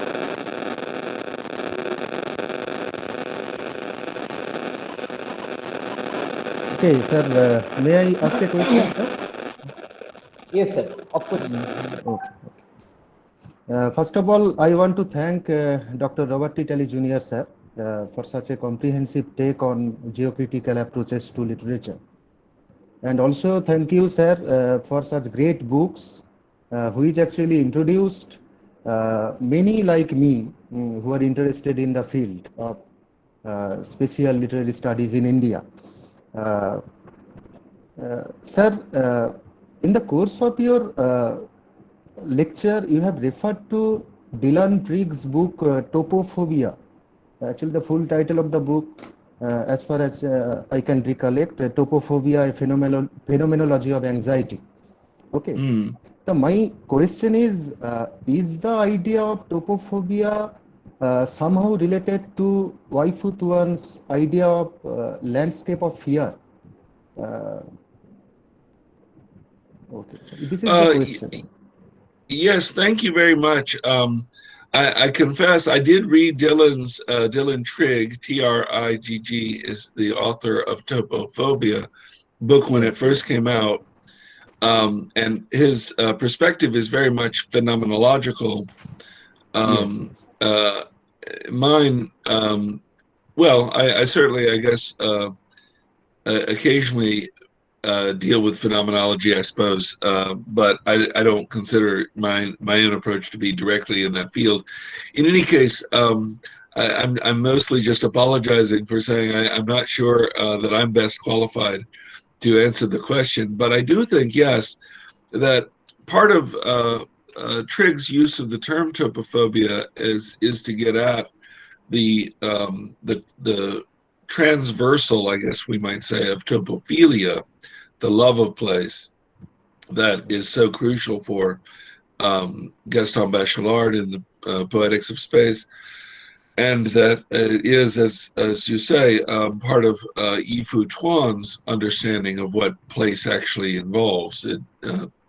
And so, Landscapes of Fear, I think, which I believe came out in 1979 by Yifu Tuan, was in part Tuan's acknowledgement that his earlier books had been perhaps a little too optimistic about the way in which place is always experienced as a positive thing. He associates place with home and with security and with familiarity. And maybe it's just because, I watched too many horror movies when I was a kid, but I feel like many times you feel that there are places that you're not feeling secure and at home. And so I was, pleased to read that book as a way of sort of acknowledging the way in which place comes to us as a space of anxiety. And that's why I love Dylan Trigg's book as well. I think the topophobia, as you say, a phenomenology of anxiety, angst, in the German, which we sometimes just keep in English, being a sort of crucial term for the existentialist tradition, where our anxiety is a sort of core feature of our experience of the world as well. And indeed, there's a line I quote in my spatiality book from Heidegger where he says, in anxiety, we feel uncanny, which some will know from Freud or others. The German word is unheimlich, so unhomely. And he even then adds that it's an experience of feeling not at home. And the phrase he uses in German is nicht zu Hause sein, which means not in the house. Yes. And I feel like that's what Dylan Trigg is really getting at in a much broader philosophical way, is what it feels like to be a sort of not at home in the world, which I think many of us feel all the time. And if you'll forgive me, I don't mean to go on and answer this question, but when I was first conceiving all this, of course, it's the pre-COVID era. But starting last March of 2020, when our university, because of COVID, moved to online teaching, and I more or less stayed right here. I'm sitting in my home office, literally, down the hall from the kitchen. It's a different and even more perhaps topophobic experience of the world, even though I am in a very familiar place, even though I am in my own home that my wife and I own. The world has become so angst-ridden, which it obviously is in a world of global pandemic, not to mention the other things I already mentioned, like the concerns of globalization and finance and politics and other things, that even though many of us are often situated in the most familiar place that can be, our own houses, we still feel this sense of sort of topophobic anxiety, maybe more now than I realized when I was writing this a few years ago. Yes, sir. Sir, another thing I want to know from you, that is nowadays I found the spatial humanities, it is in a more pertinent way, it is now inclined to gender studies. Like there are terms like feminist geography, masculine geography, or gay or lesbian geography. What are precisely the possibilities of such fields, according to you? Yeah, that's an excellent question, and it's also, you know, another area in which I am myself deficient, just because I don't have a strong background in feminist geography, and I certainly have an interest in it, but my own areas of expertise are sort of elsewhere. So it is true that, of course, space and place, you know, we don't have to be brilliant feminist theorists to know that these have always been somewhat gendered, that there are places that are considered women's places and places considered men's, and that these are, of course, as with other gender issues, socially constructed, but also have very pervasive effects. And in that sense, I think a kind of feminist geocriticism, and of course, already existing feminism and feminist geography and whatnot, is absolutely crucial for understanding the ways in which matters of space and place, and as well as mapping and just thinking about space, are very much bound up in that network of gender and sexuality, as well as, of course, the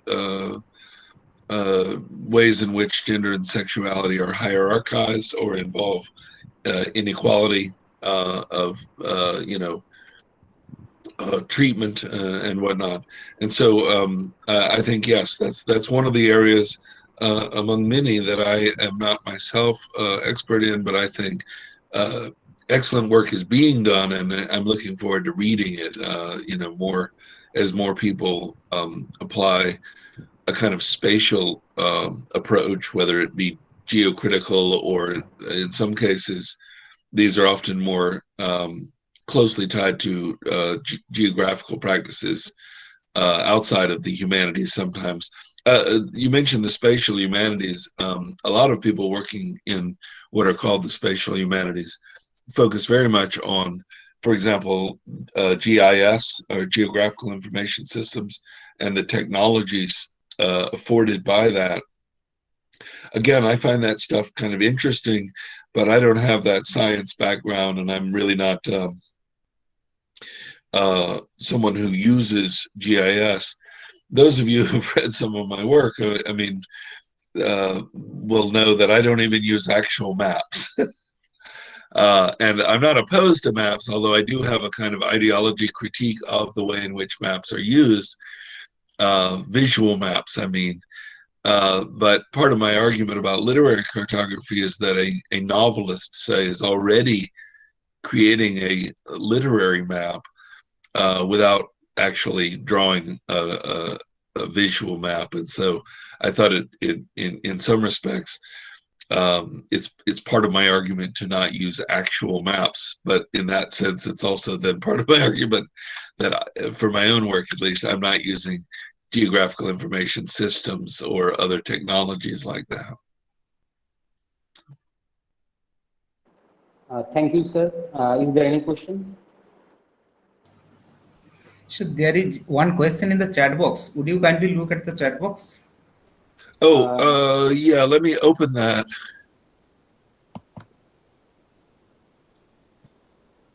It looks like there's a lot. Do you mean the most recent?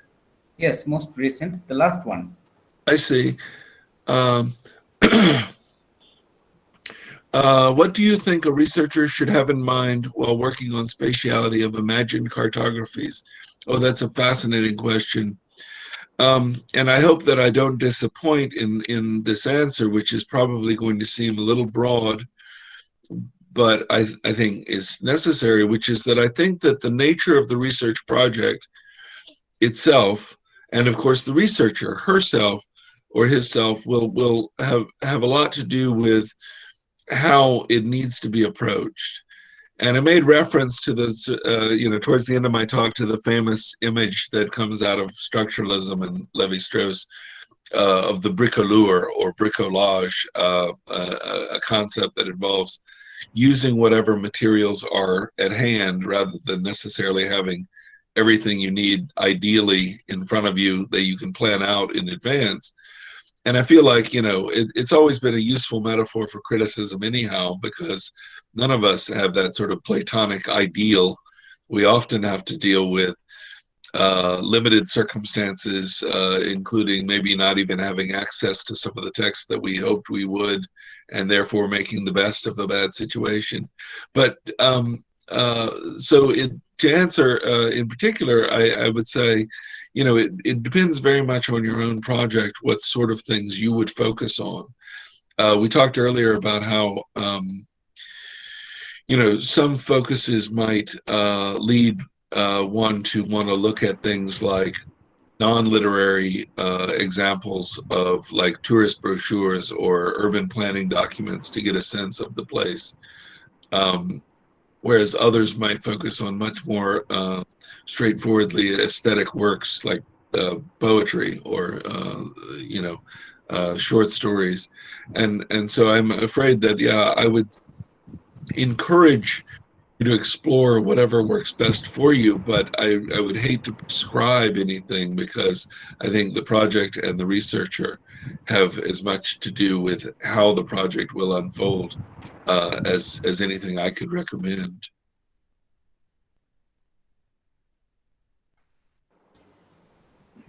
Okay, Ujjwal, do you have any other question? No, sir. Thank you for your beautiful discussion, and we are immensely enlightened by your lecture. Thank you, sir. Oh, the pleasure and the honor is mine. Thank you for letting me come and join you briefly at this conference. I know that it's a bit of a difficulty with the technology and with, of course, the time difference. So I hope you're having a good evening there, as I'm still drinking my morning coffee. But I am so pleased that we were able to do this. And I thank Samit for inviting me, and for all of you for being here. And I hope that hopefully if we can get to a place where the COVID crisis allows us to travel more, we'll be able to see each other in person at conferences somewhere down the road. So there is another question. Look at the chat box. Okay, let's see. Oh, space and film. Yeah, the question is, what about studying space and film? Fascinating question.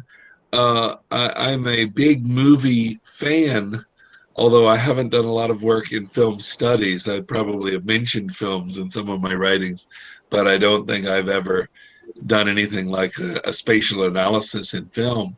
But of course, film, in some very obvious ways, is itself quite spatial as well as temporal, in that we're talking about, the visual shots and the frames and whatnot.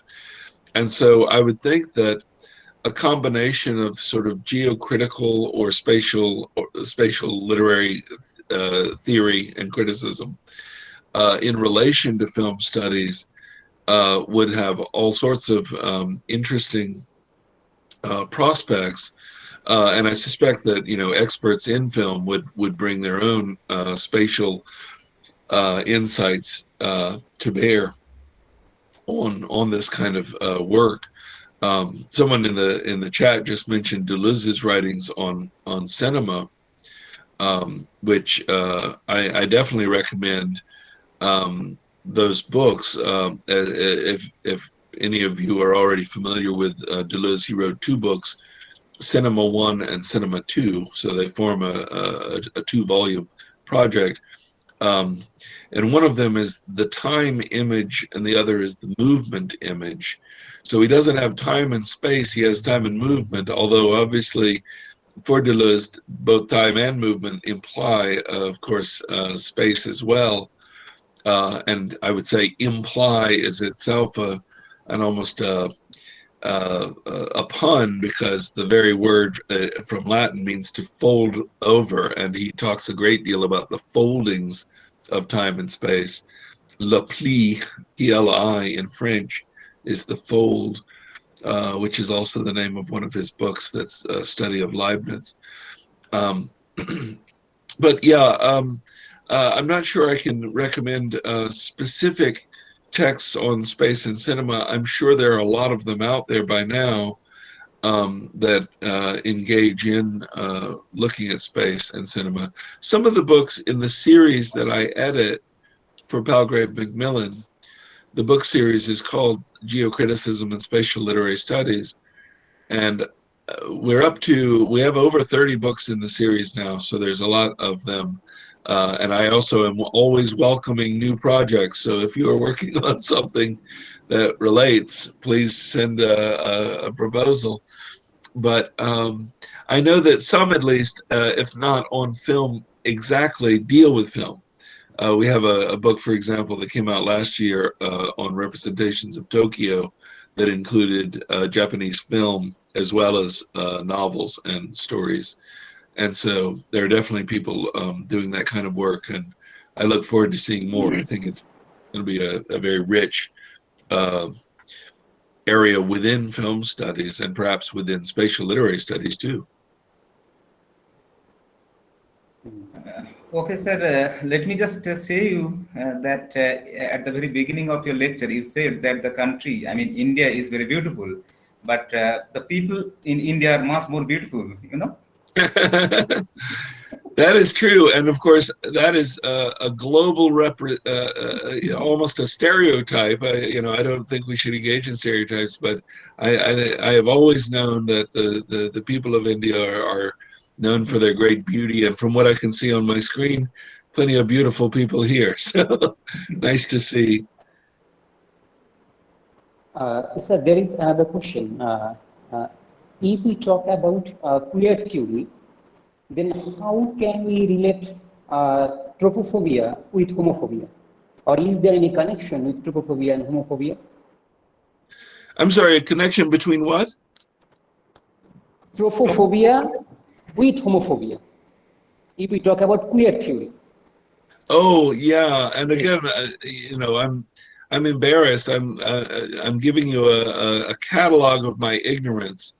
That I do not have nearly sufficient knowledge of queer theory, certainly not compared to those who are actually in the field and study.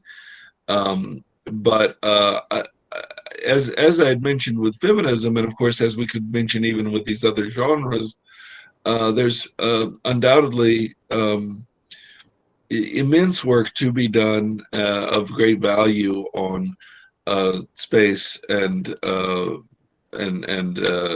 queerness in general, not only the way in which sexuality and other aspects of queer theory get involved in space and place, involved in geography, involved in the relations of space, but very much the way a queer theory can, as the term goes, queer those spaces, can allow us to see those spaces in entirely new ways, in part because of the way in which queer theory might subvert or deliberately distort in a good way the sort of hegemonic representations that we had seen before from a more heteronormative or cisgender perspective. So I hope this isn't a disappointing answer again, that I don't know the work per se that may exist on this right now, but I can only imagine that it would be extremely valuable.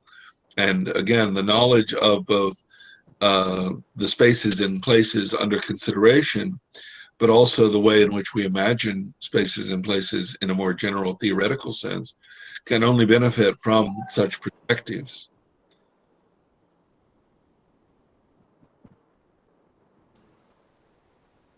Okay. So there is Another question, sir. If you can look at the chat box. Yes. Sir, please look at the chat box. Yeah, I see two questions. I'm wondering if I can combine them. I'm not sure I can. The one question is, how can we explain psychology with geocriticism if it works as an interdisciplinary or sometimes multidisciplinary field? And again, I think as with other questions of interdisciplinarity or multidisciplinarity, the use of psychology and literary criticism here could be very productive. Obviously, when I talk about topophrenia, or place-mindedness, or the way in which the individual subject is conditioned by and is always, in a sense,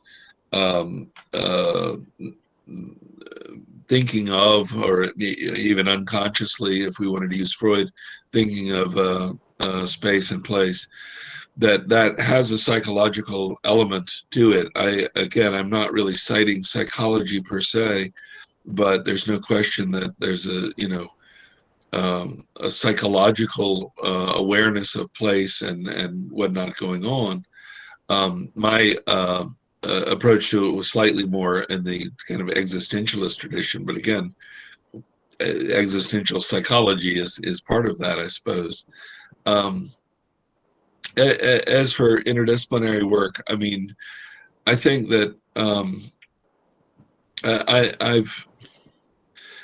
I'm obviously in favor of interdisciplinary work in some respects, but I will say that in the United States, in particular, it's become, interdisciplinarity has sort of involved its own kind of ideology that I think is a little bit suspicious.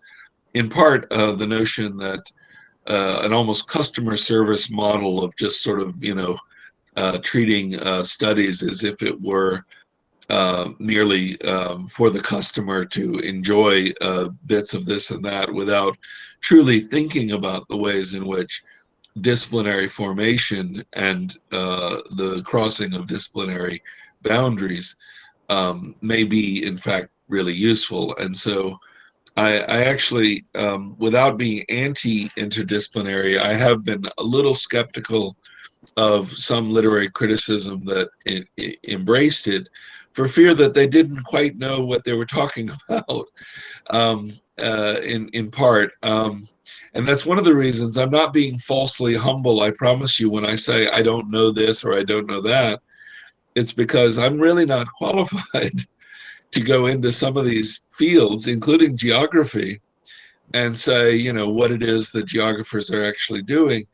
It's true that I read some geography and I benefit from their insights, but I am certainly not trained as a geographer, and there are reasons, many of them ideological to be sure, but some of them quite helpful, as with lots of ideologies, why geography developed as a separate disciplinary field within universities, for example, from some of these others. And so I'm in favor of interdisciplinary, in theory, interdisciplinarity, but I am a little worried about losing one's sense of discipline, as you might say, by going too far in that direction.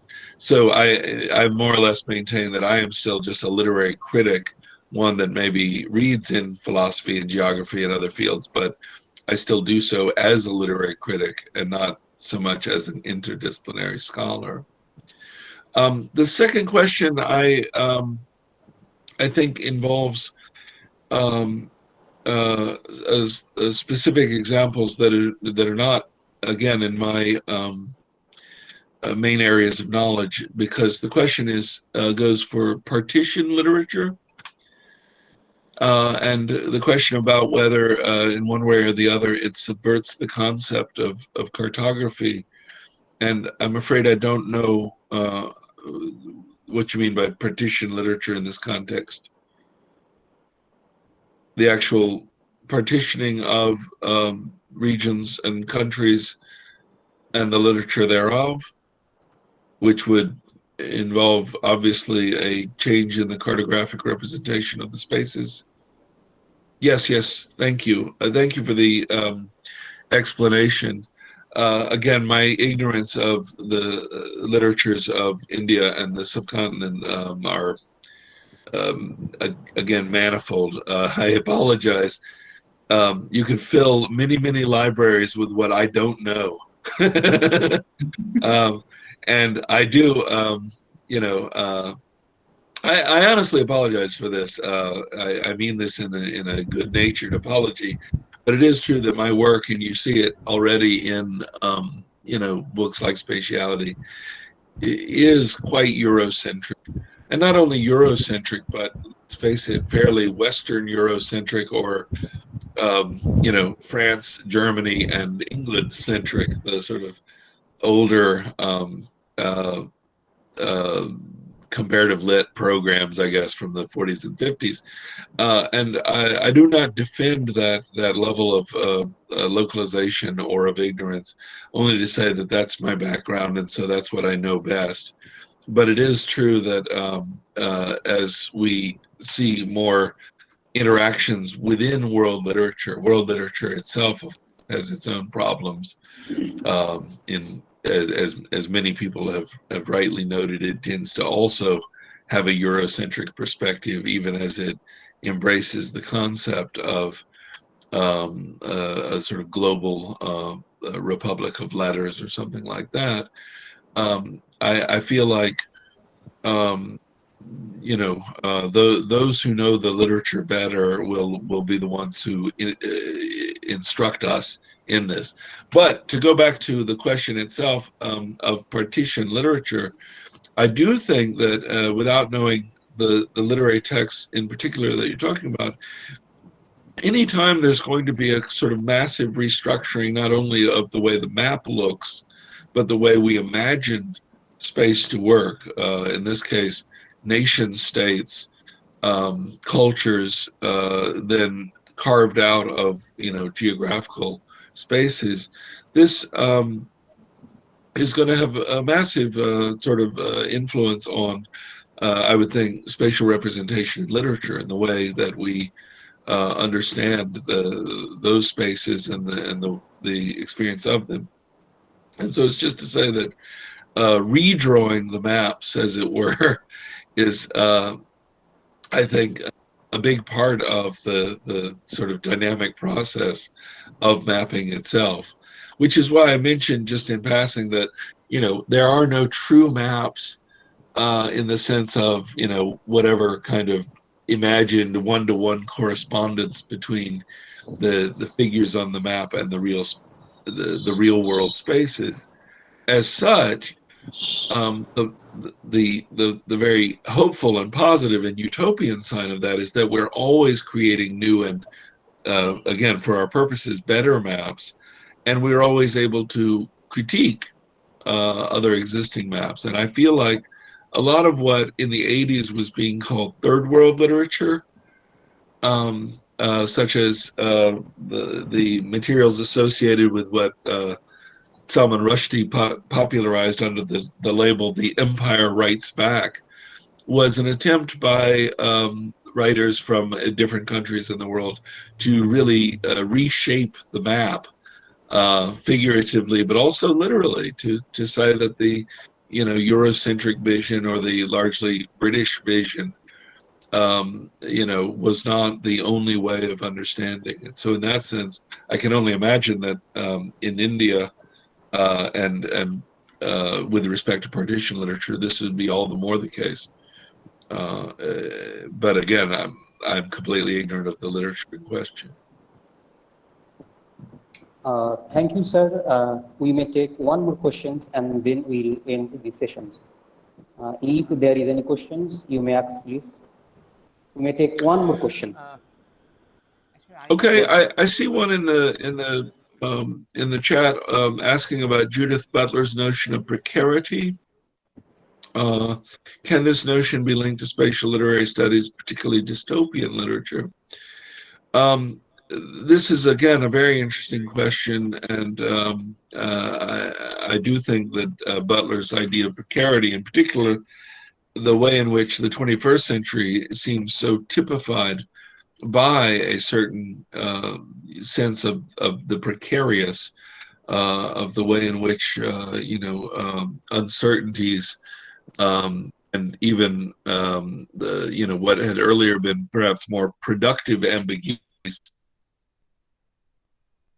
with a great deal of anxiety, to the point that it is, to use that term from the question, somewhat dystopian.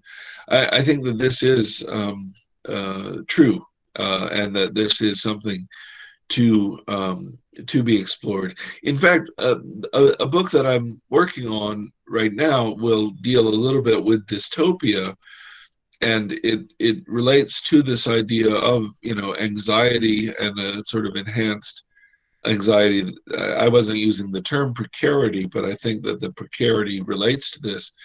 Informs the way then we view the spaces of the world and the way we represent them, as dystopian, as monstrous, as even apocalyptic.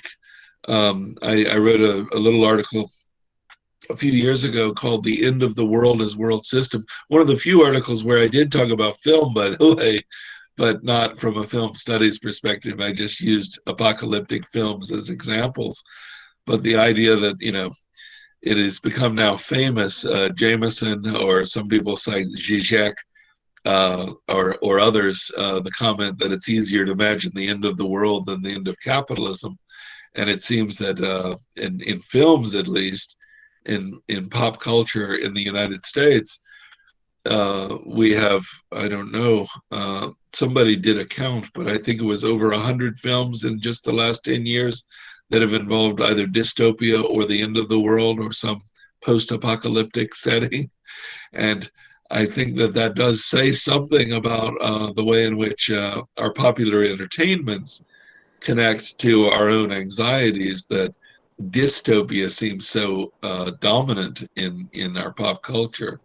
And so it's just to say that, yes, a spatial literary approach or a geocritical approach would, I think, want to take into account dystopia, which is, after all, itself a spatial term. I mean, dystopia means places that are bad, places that are functioning badly. And so there is a topos there to be evaluated. Okay, Shomadip, if you have any question, you can ask, sir. Shomadip. Oh, yes.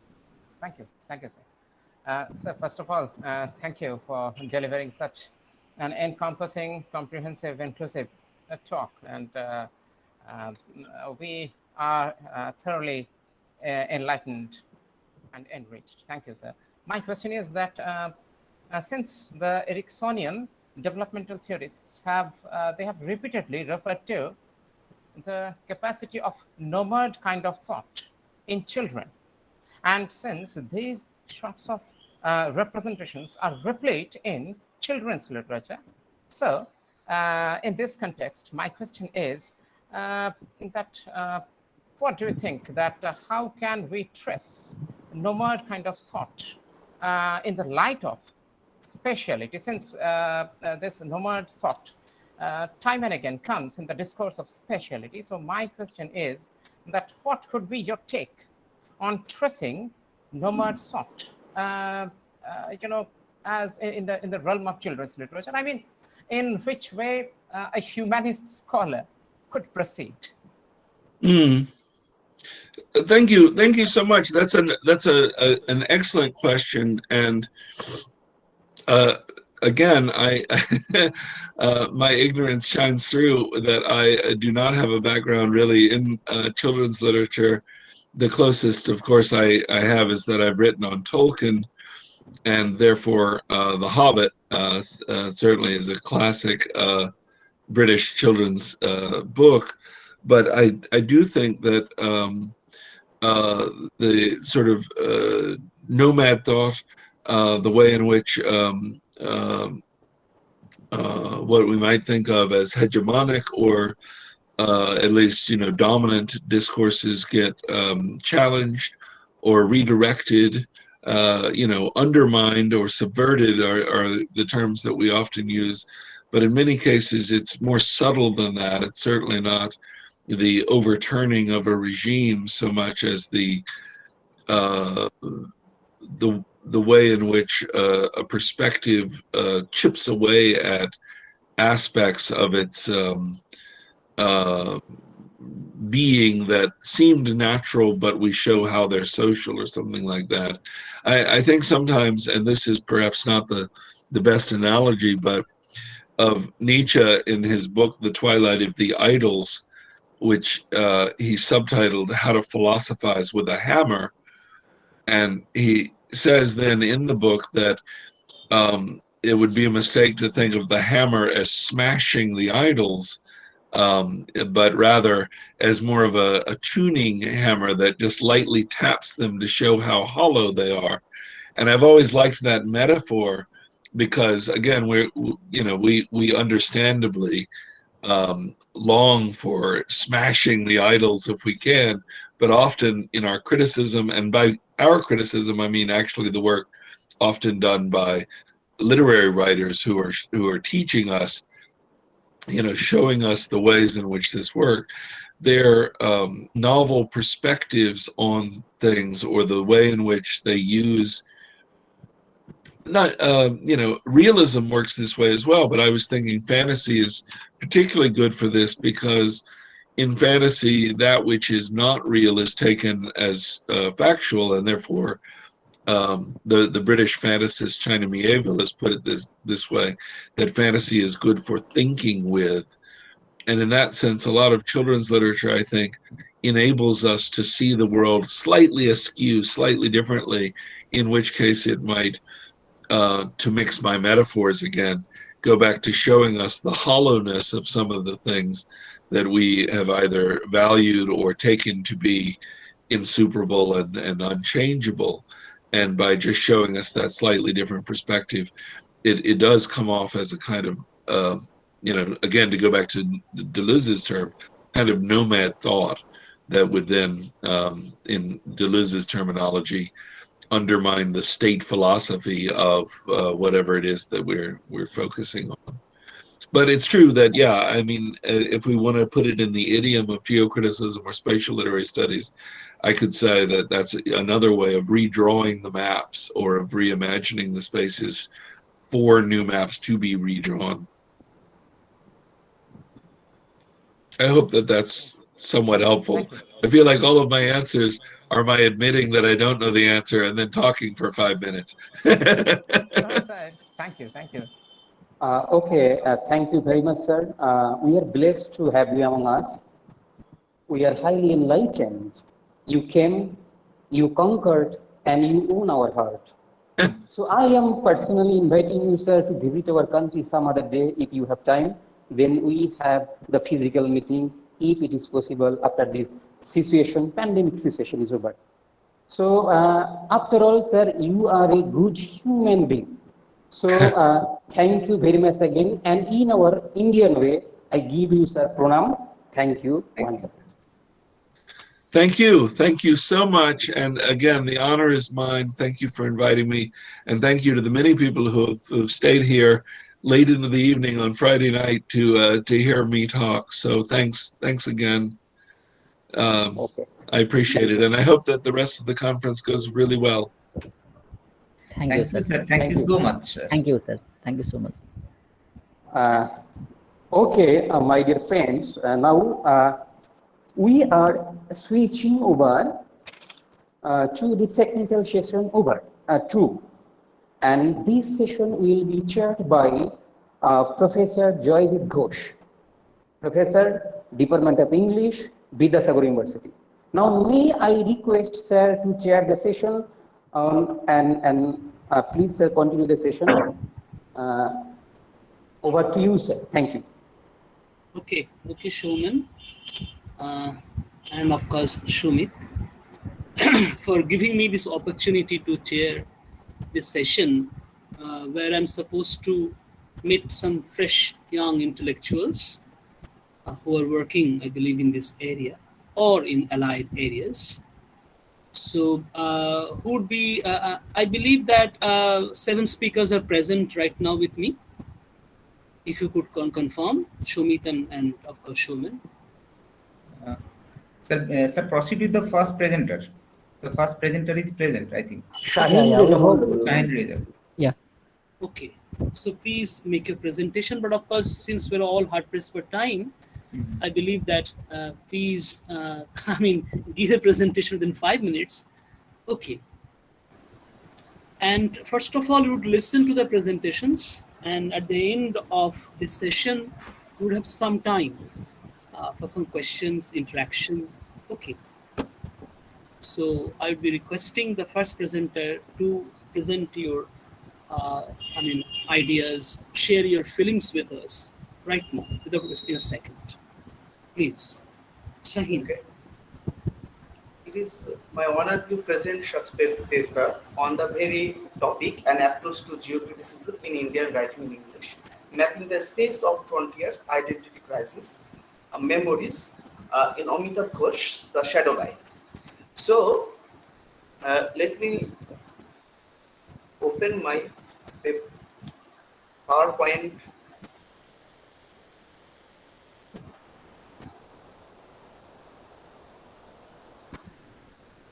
Okay. Sir, am I audible? Yeah, you're audible. Okay, sir. Yeah. So before going to talk about the mainstream of the thematical view, mainstream of theme, accordingly the shadow lines, I want to talk about the little bit concept of geocriticism.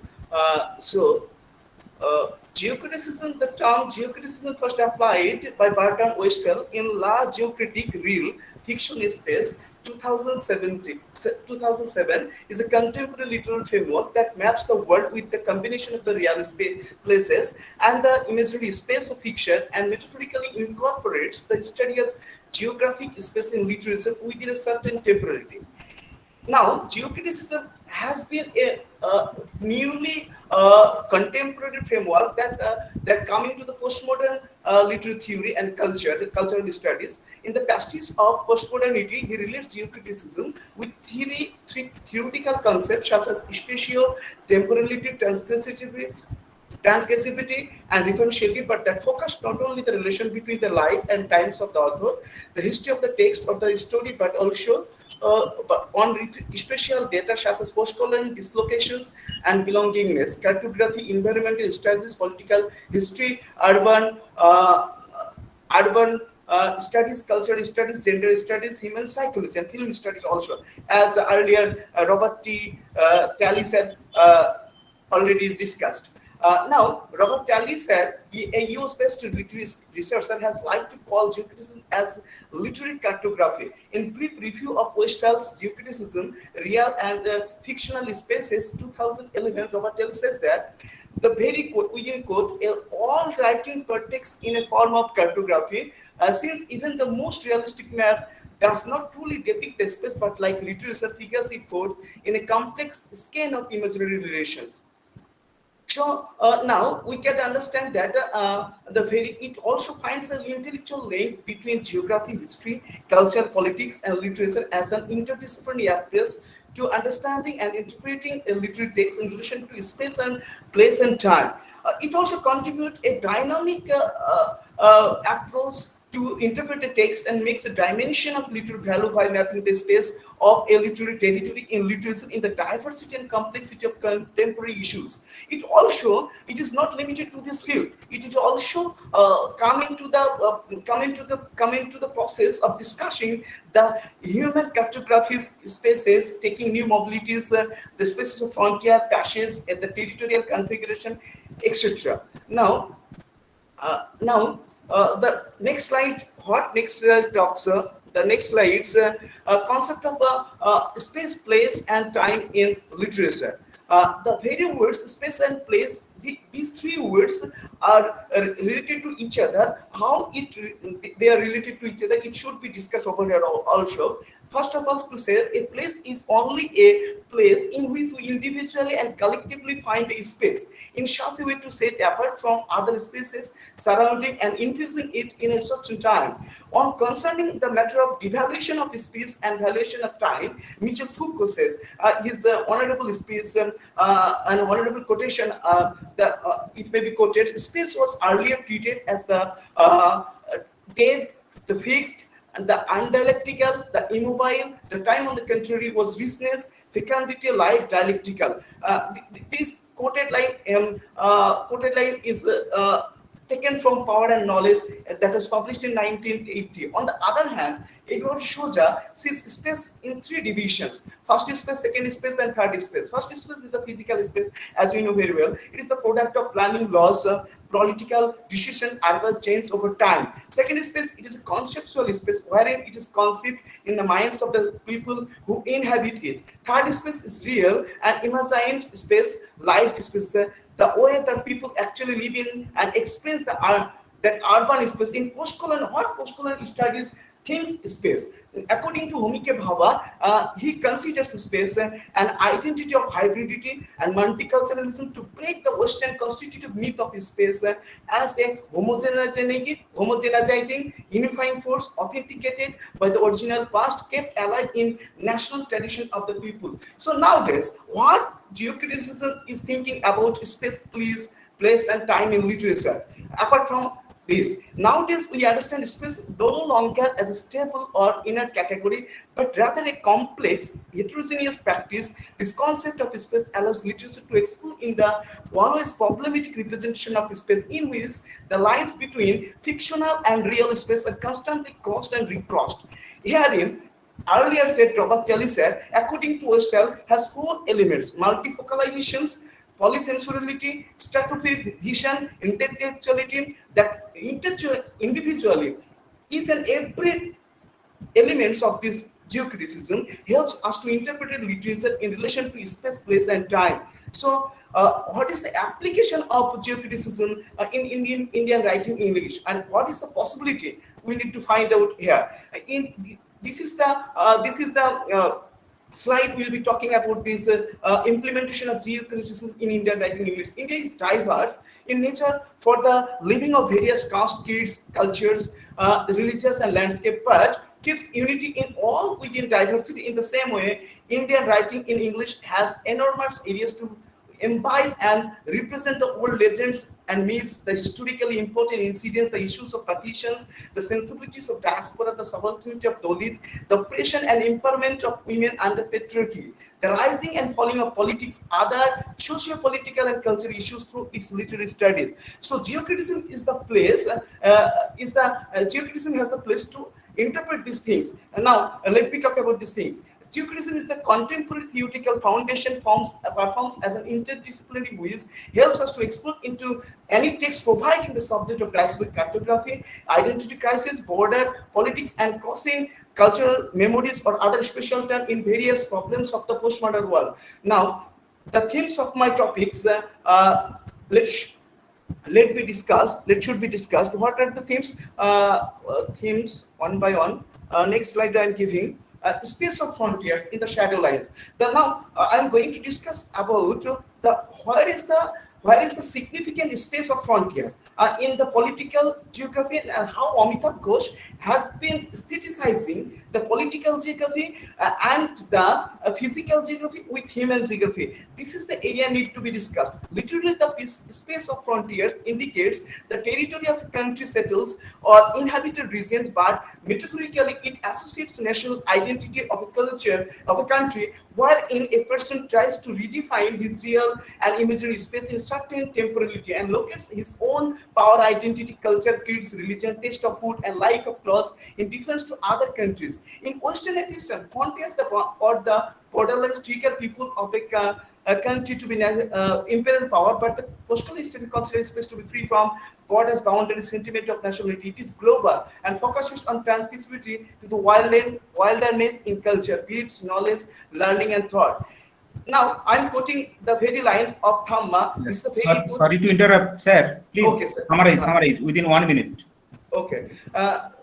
Okay, sir. Thamma says, what Thamma says, let me talk about these things. It is very important quoted lines that if the borders cannot be seen, and then how could be the people know that they exist? There should be defenses, perhaps soldiers or guns pointing at each other, even just barren strips of land, because if there are not any trenches or anything, how are people to know? Consequently, by feeling discussions, what was it all for then partition and all the killings and everything, if it is not there something in between? Now, next slide, what there, Amitabh Ghosh presents the hollowness of partition of a country, emphasis there on globalization and multiculturalism.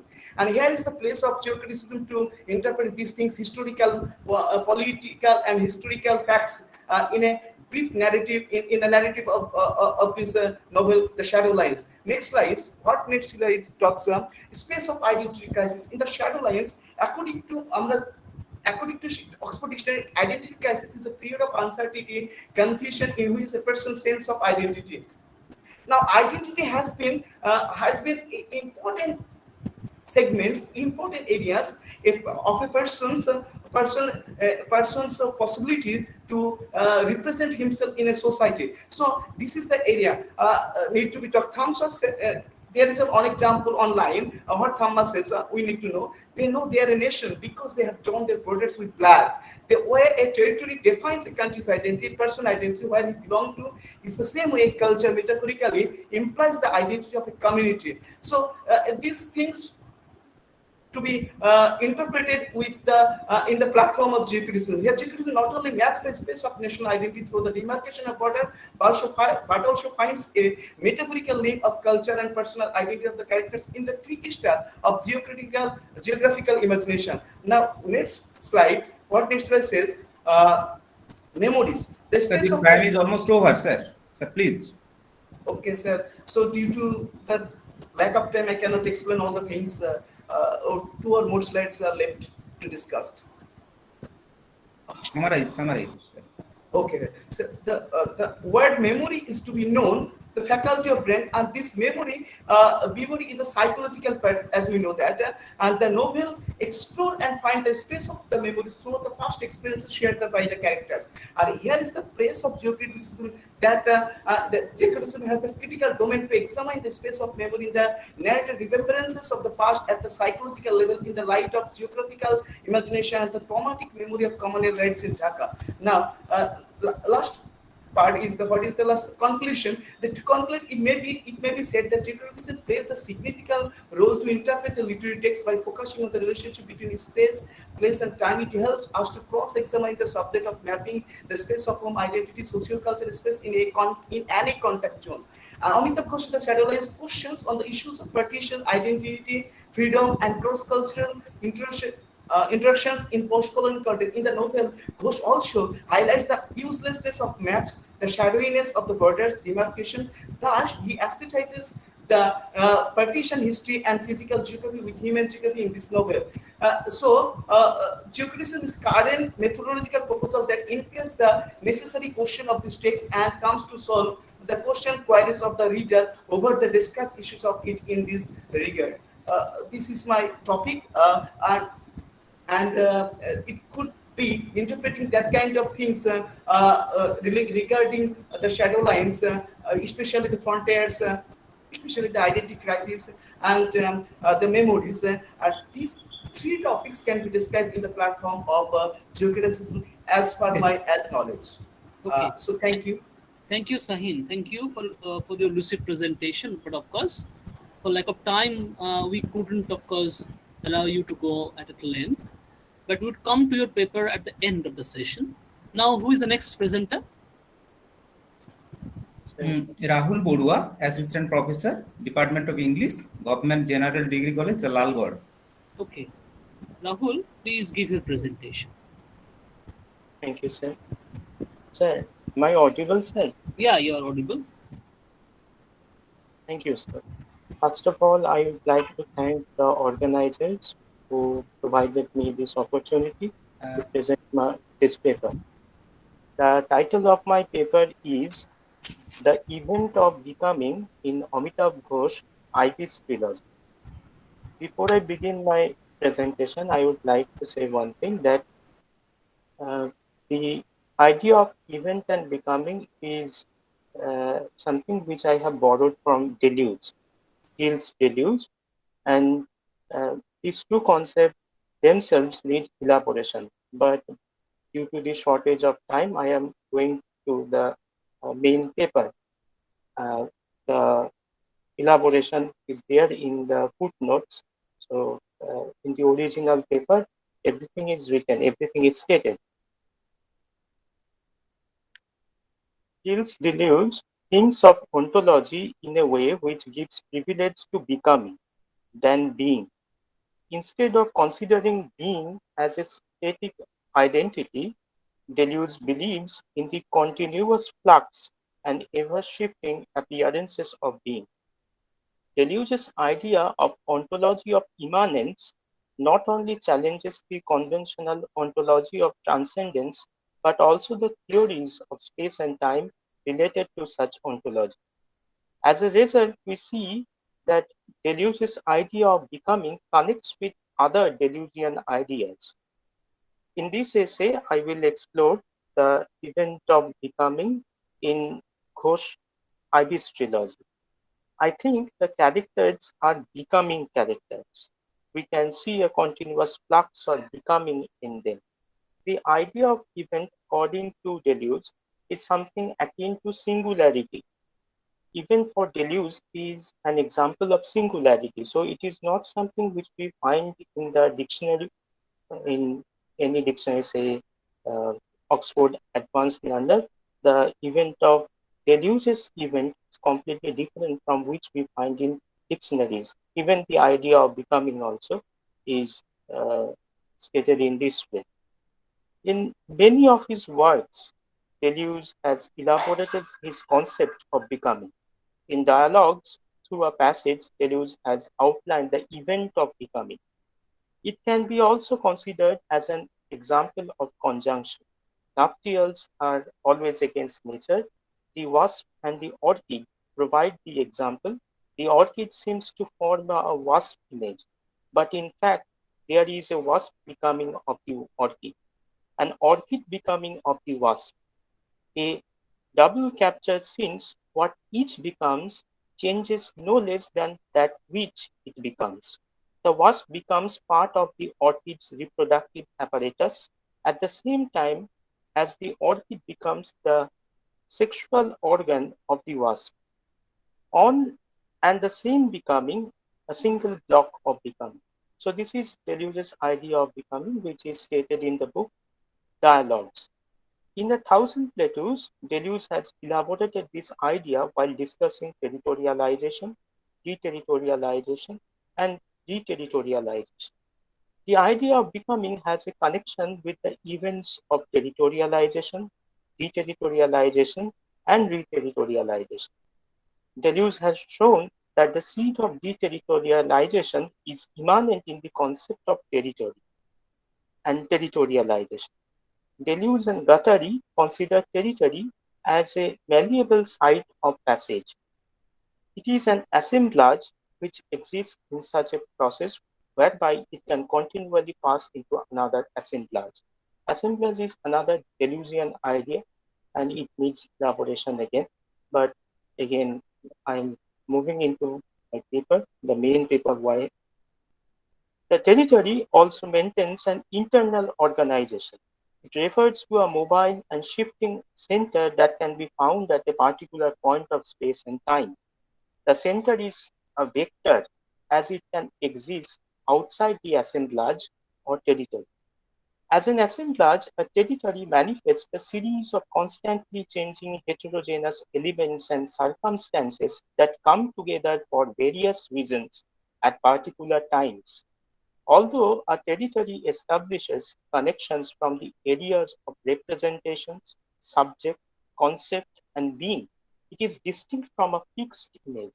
So again, we find the very idea of continuous flux because Deleuze is against representation, he is against the very idea of being. He believes in the continuous flux, the self even according or in the light of Deleuzian thought, we can understand, we can take it that it is a constantly changing thing. It is not a static one. Rahul, According to let me interrupt you just for a second. Can you yes, just elaborate the idea of this kind of fluid identity? Okay, with the help of the text that you are dealing with. Okay, yes, since we I don't have. have much time really, that's why. Okay. Okay. So should I move to the Yeah, yeah, text? yeah, yeah, yeah. Okay, The thank you. text. Okay. Okay. Uh, Ibis trilogy is first. Any text. Yeah. Okay. I have used Amitabh Ghosh Ibis trilogy. Ibis trilogy's first book, Sea of Poppies, starts with British vision of the Ibis ship. This incident can be considered as an event of virtuality. There is another idea of virtuality which I have sketched. So in the novel, according to Deleuze, the event of virtuality can only be realized when it is actualized. In Diti's case, the event was actualized when Diti boarded the ship with Kalua as an indentured labor. Ghosh has deftly portrayed Diti's becoming in this trilogy. In Sea of Poppies, it is mentioned that she lived on the outskirts of the town Gazipur, some 50 miles east of Benares. She was an ideal homemaker and her home meant everything to her. With the description of Diti's dwelling place, Ghosh from the very beginning has made it clear that it was poppy which controlled the lives of the poor villagers and peasants of Gazipur. The poppy or poppy crop is the indicator of the space-time used in the novel. Ghosh has provided with the ample pictures of Diti's domestic space. One such picture of Diti's domestic space is worth mentioning for the discussion. Diti had to take care of all the household chores, and her only helping hand was her daughter Kabutri. Kabutri used to sweep the poppy petals into heap. Diti prepared the fire and the heavy iron tower, and in this way they prepared poppy petal wrappers. I am not going into the details, uh, but this is not the only information which we can gather from the description. In other two novels of the trilogy, we can gather different kind of information regarding Diti. Diti hailed from a Rajput family and had a good training in painting.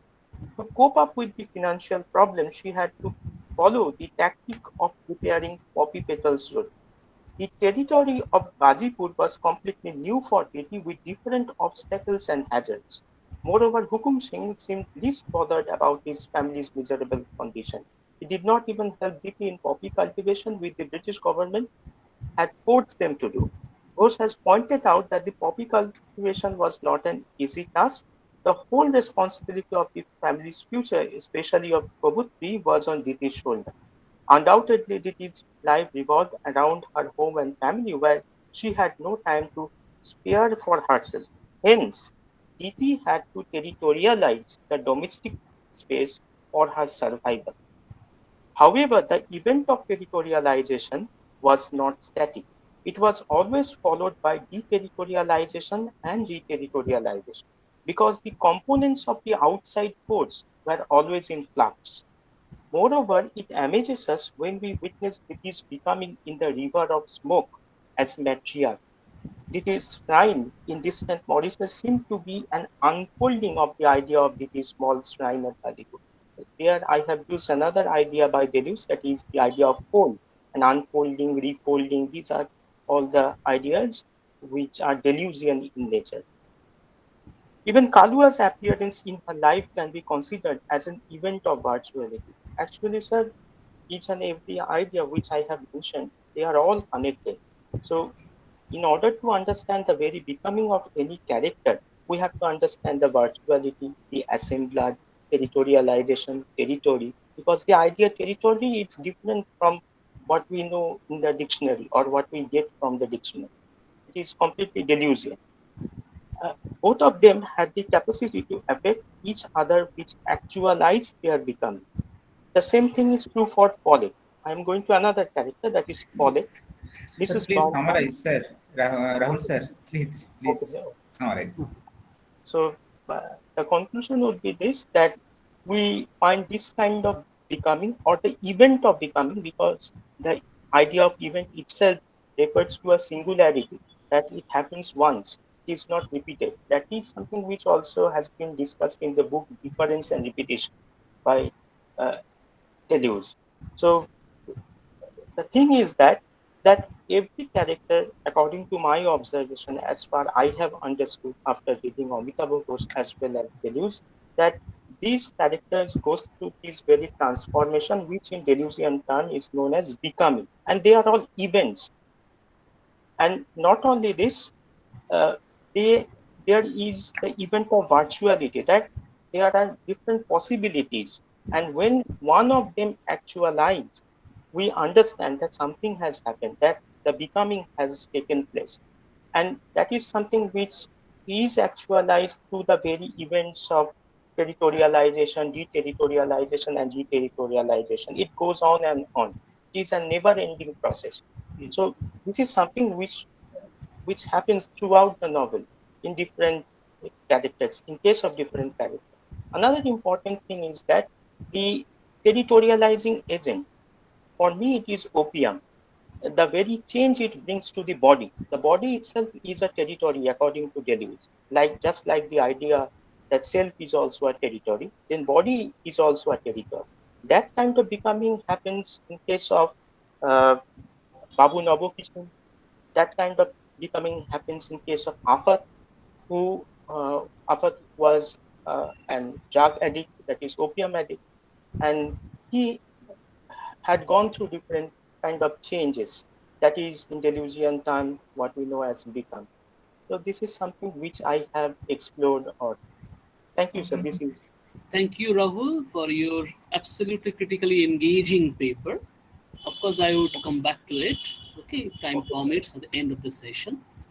The idea that you're elaborating all through, that is how territory contributes to the idea of becoming.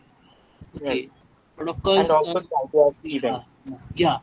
But while I was listening to your presentation, that question just clicked to me whether this event of becoming, is it epiphanic in nature or not? Okay, of course, yeah. I mean, if No, it's sir. possible. Okay. Okay. We'll come back to it. Okay. Okay. Bye. Okay, sir. Thank you. Okay. Now the next presenter is Soumodip Chakraborty, Doctorate Research Scholar, Department of English, Bankura University, and faculty member, Department of English, Raja N.L. Khan Women's College, Autonomous. Soumodip, please start your presentation without wasting a second. Soumodip, try to maintain the time scheme. Thank you, sir. Paying tribute to the organizers, the dignitaries, and the person in chair for this session, I'd like to straight away move to my paper that is entitled as Belonging and Beyond, Sense of Place in Ruskin Bond's Vagrants in the Valley. Regarding the overall representational strategies in children's literature, John Locke opines that children's book must aim at combining the useful and the pleasing. Thus, it must look forward to instructing and delighting the readers at the same time. This is what Locke mentions in an essay concerning human understanding. Vagrants in the Valley echoes Locke's idea since it instructs through intersections and delights through dynamism. A sequel to Bond's first novel, The Room on the Roof, this one, Vagrants in the Valley, begins with Rusty and Kishan. These are the two characters, young characters, returning from Hardwar to Dera. I'm not going into the detail of how they have come here. And having no place to reside, they start wandering in search of shelter. They start strolling down the meadow. The novel takes us through a saga of adventures of the duo. Meanwhile, Kishan happens to meet one of their old family friends, and they take Kishan to their home. But Rusty continues wandering, and his love for this bohemian life also continues to assemble and to expand ideas relating to space and subjectivity.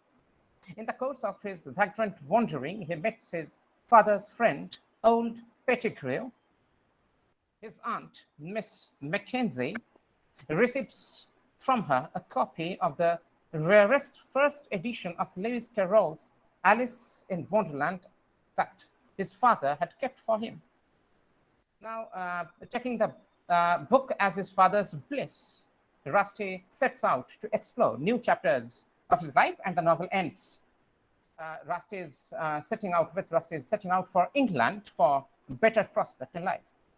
Now, throughout the text, Rusty continues to move from one place to another. So this is what we call postmodernist hypermobility. And in the context of this hypermobility of Rusty, makes the process of signification since childhood, as described by the Ericksonian developmental psychologists, that childhood is actually a process of signification. And the process of signification is actually a process of belonging, precisely. So Rusty makes the process of signification more complex and dynamic. It pushes the process through deconfiguring the pre-existing notions of inside, outside, limits, zones, openness, unevenness, nourished by the humanist binaries and the reformulations of all these at the same time. This is what Felix Guattari and Gilles Deleuze call de or re-territorialization that results in procuring, quote unquote, a nomad space in the subject. Now, de or re-territorialization takes the subject through, quote unquote, a flow of friction, which is very key, a phrase, a flow of friction, and taints him or her to get affiliated to a dynamic sense of place and belonging. The continual change of place of the boy protagonist causes in him a psychic friction, the friction between Rusty's desired stability and circumstantial mobility causes a flow in him. It generates a desire that pulls him towards the mechanism of territory making. But with his continual changing of place, the humanist binaries get assembled and results in procuring in him an ever-shifting, fluid psychosocial drive that inclines to stay out of the humanist binary. The fluid sense of place and identity and belonging evoked through Rusty's vagrancy reminds us of the Hungarian philosopher and literary critic George Lukács.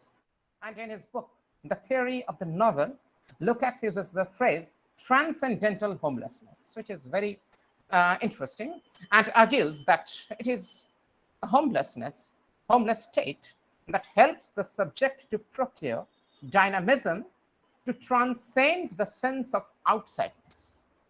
Lukács argues that transcendental homelessness primarily functions through the assemblage of inside and outside, home and away, and enables, quote, I am quoting here, enables the subject in creating his or her own kind of space, identity, and belonging in order to make his or her own existence intelligible and life meaningful. In Rusty's case, we see the same to happen. Throughout the text, Rusty remains homeless, but his condition has never stooped him down to the ghetto of humanist exclusivist binaries. He rather transcends the inside-outside, home-away binaries and creates his own kind of equation to the world, within and without. Rusty's condition has pushed him through frequent displacement. Continual displacement has merged him from being associated with any fixed, nuanced, subjective subject position. His vagrancy has rather placed his subjectivity transversally onto assemblages of diverse ideas that has allowed him to flow across the demarcations of the humanist stereotypical binaries. Now, in the mold of frank, fascinating children's literature, Rangan Silta Valley, that I think tends to reflect critically on these sorts of dense critical issues associated with speciality and belonging. Now, time's winged chariot hurrying here. That is the reason why I am keeping the other humanist geographers like Edward Well, like Waifutuan, like Bertrand Westphal away from the track of time. And this is where I rest my paper. Thank you. Thank you, Shomodi, for abiding with the time and, of course, presenting a wonderful paper. Of course, I would come back to it at the end of the session. And while I was listening to your presentation again, that very word assemblage again, came up, and again reminding me of the presentation of Rahul, assemblage of different ideas. Yeah, of course, we'll come back to it. Thank you. We keep on discussing the same kind of thing, Rahul and me. Yeah, it's very good. And now I believe it is Shakshi Dogra who will be presenting the paper. Shumit? Yes, sir. Okay. So So Sakshi, please start your presentation. I'll try to keep it as brief as possible within Okay, the okay, please. time limit. Please feel free to object if I have exceeded it. Am I audible? Yes, Yeah, ma'am. you are perfectly audible. Thank you. My paper is titled Felt Spaces and Effective Subjectivity in Chetan Bhagat's Fiction. The unfathomable popularity of Chetan Bhagat's books has been a prolonged issue of debate. On one hand, Bhagat's fictional works have been unconditionally dismissed for their alleged lack of literary merit. They have been written off as generic, commercial, and thus undeserving of intellectual attention. On the other hand, Bhagat's work has caught the notice of some scholars in varied ways. For example, Aisha Iqbal Vishwamohan, making an attempt to categorize, argues that Chetan Bhagat's books are an instance of ladlit. They abound in male bonding, guy talk, and some adrenaline-rushing action. Similarly, it has been suggested that Bhagat's 5 Point is not only an instance of Indian campus novel, but it has also brought the genre into the popular literary scene. More recently, Liam Connell has read Bhagat's One Night at the Call Center as part of the new Indian genre of call center literature. In addition to using such genre-centered approaches, scholars have also looked at Bhagat's work as a marker of a clear break from the Indian writing in English of the 1980s and 90s. Considering the overarching effect and affect of Bhagat's writing, scholars such as Manisha Basu have even suggested that Chetan Bhagat's fiction is when located in a new relational field that blurs the easy distinction between popular and national forms. Here, scholars argue, Bhagat's fiction reveal a marked departure from the thematic concerns and linguistic fashioning of Indian writing in English, which in the fiction of 1980s and 90s was dominated by the attitude of disappointment and dissatisfaction. This effect reflected the mood of disillusionment within India that had failed to live up to its promise of unity and equality. Nandini Goptu attributes this change in attitude to the economic reforms in the 1990s when, and I quote, a language of dreams and aspirations soon began to be articulated by state, public media, and the private sector. The articulation of a nationalist fantasy of ascendant India had far-reaching implications for the subjectivity and sensibility of the Indian middle class. It ushered a consequent movement towards an attitude of aspiration and ambition, enterprise and entrepreneurism, which stood in stark contrast to the pre-liberalization sentiment of skepticism, of lacking in ambition, being risk-averse. The fanfare around M.H. Dhoni, Indian skipper hailing from the town of Ranchi, argues Goptu, can be seen as part of this imaginary of the enterprising urban youth. An icon of youthful dynamism, he was associated with an advertising campaign organized by Pepsi called Youngistan, meaning land or country of the young. Sangeeta Gopal, in her essay Coming to the Multiplex Near You, Indian Fiction in English and New Bollywood Cinema, details how Bhagat is actively engaged in building a world peopled by the young and the young at heart, whose spatio-temporal coordinates can accommodate this free play of enterprise and aspiration. She continues to argue that young India needs to be understood as not just a demographic, but instead as a space, analogous to that of Dickens' London and R.K. Narayanan's Malgudi. An ecology revolving around certain imperatives such as, and I quote, self-actualization, fiscal well-being, romantic love, etc. These imperatives connect the chronotopes that are inhabited by young India, IITs, call centers, private universities. Taking this provocation forward, I unravel how the spatio-temporal coordinates that Bhagat's fiction bring to the fore underscore the constitution of a new affective subjectivity that's rooted in futurity. The very prologue, for instance, of the One Night at the Call Center situates Chetan Bhagat as a writer who takes up issues and concerns that are relevant to the youth of the country. The prologue narrates a brief encounter between Bhagat and a woman wherein the latter critiques his first novel to say that it hardly represents the Indian youth. She goes on to say that if you want to write about the youth, shouldn't you talk about young people who really face challenges? Wherefore, Bhagat, this segment is embodied by students of the protagonists of 5 Point Someone. For the woman in the train, it means that young people who work in night shifts in BPOs or call centers and oil the big companies abroad. That is the protagonists of One Night at the Call Center. The prologue acts as an invitation to the young to identify with the protagonists and characters of the novel and the spaces that they inhabit, to affiliate with their drive to achieve entrepreneurial success as well as participate in nation building. The prologue of 3 Mistakes of My Life repeats this trope of the promise of portraying the real picture and aspirations of the youth. Its carefully chosen setting to do this is the city of Ahmedabad, which is repeatedly contrasted to the cosmopolitanism of the metropolitans Delhi or Bombay. The injunction to be enterprising is not just evidently offered, but also realized in this third fiction, 3 Mistakes of My Life, as the story is spun around the narrator and his friends who run a successful cricket shop significantly called Team India cricket shop. The shop becomes a metaphor for the intertwined and entangled ideas of personal and national futurity that middle-class 20-something youth should harbor so that they can become part of the narration of the nation. Scholar Ulka Anjaria draws attention to this as she argues that Bhagat redefines India's provincial towns as places of growth, both economic and personal. For these provincial towns offer up India's regional aspirational middle class as the nation's future. In other words, it is through representing such spaces which are intermingled with an ethos of aspiration and entrepreneurial spirit that Bhagat's fiction articulates, and I quote, the imagination of national futurity that is based in India rather than abroad. As I have tried to argue, this imagination is both geographical and affective in nature. Thank you.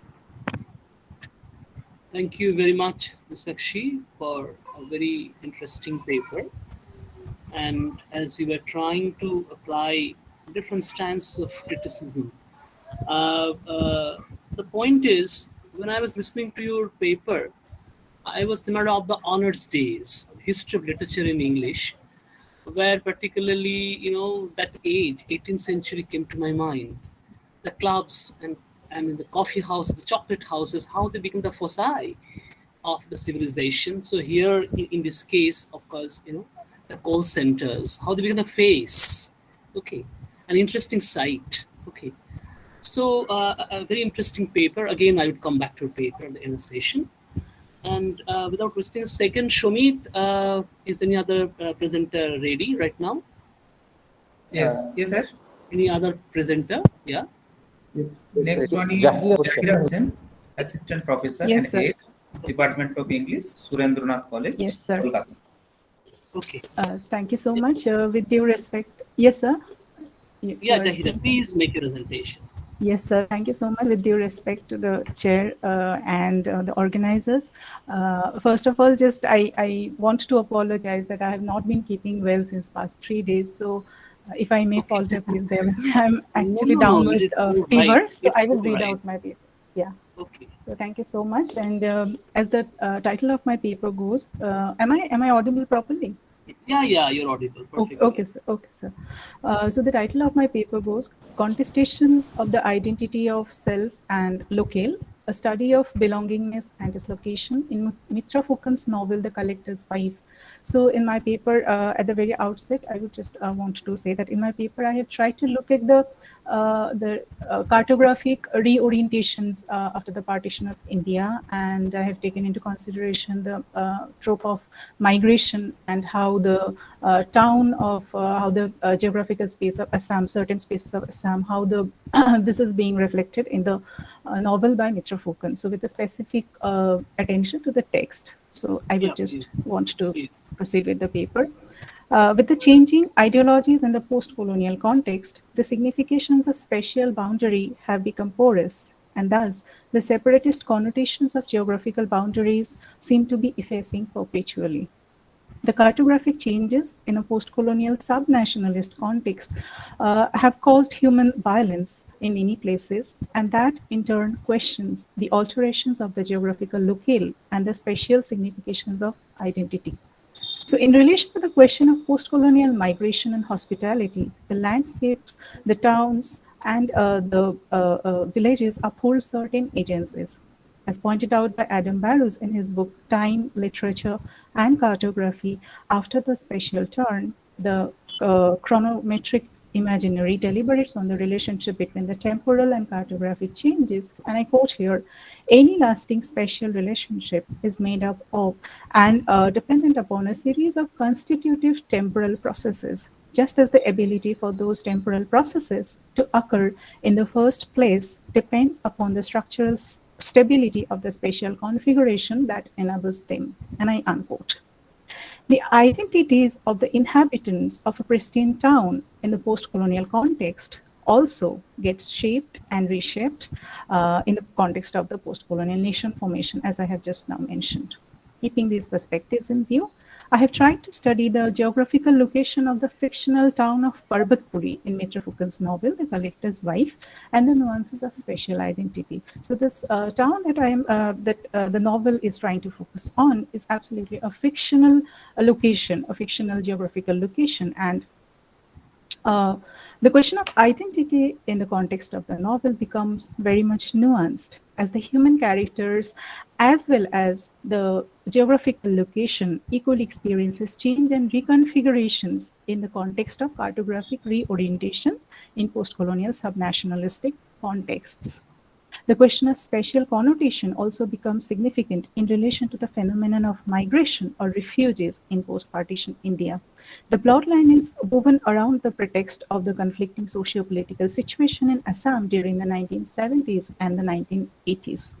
The town and the hill, if we come to the town and if we look at the two spaces, the town of Parbatpuri, that is the fictional town of Parbatpuri, and the hills that is surrounding the town, and also there is another major character. If we have to look at the novel to the perspective of the novel, the Red River, if we study these three characters, one human and two absolutely fictional characters, we realize that the human experiences in the novel, the experience of the protagonist in the novel, is in continuous negotiation with the landscape, with the geographical location, and with the continuous configuration and the continuous experiences of how all the individual inhabitants of the town and the other landscapes, how they are negotiating with the influx of migrant refugees to the town, how the landscape is also dealing with certain such negotiations.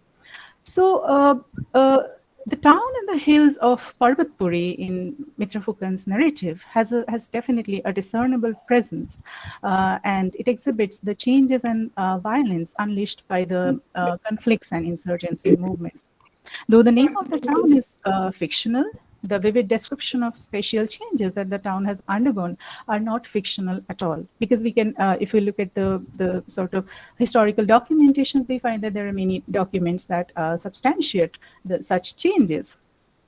And the fictional town of Parbatpuri is actually located in the post-colonial Assam that I have mentioned, rife with violent uprisings at the context of the post-colonial nation states. This representation of the town of Parbatpuri allows us to analyze the geographical space according to the propositions of Lusa Raimondi, and I quote, "The geographical study of a given place takes into account its multiple and contrasting representation, that is both literary and non-literary ones, altogether acting the referential world as major components in the production of social space." The analytical prism of spatial connotation reveals the town of Parbatpuri to be the oldest character in the novel that has experienced violence both temporally and metaphorically. So the experience of violence is as vivid and as tangible for the town as it is for all the human characters in the novel. In the novel, the vivid descriptions of the change of the town and the surrounding hills, the jungle, and the landscapes run parallel to the conflicting narratives of the protagonist. This simultaneous projection of the deconstruction of the human and the geographical location upholds the town and the hill as active agents, participating in a latent communication with the anthropocentric agents of change. Even the Red River that I have just mentioned a couple of seconds back, even the Red River, which is a constant presence in the novel and at which the protagonist gazes for long hours, is a reminder of the death resulting from the violent uprisings in the town.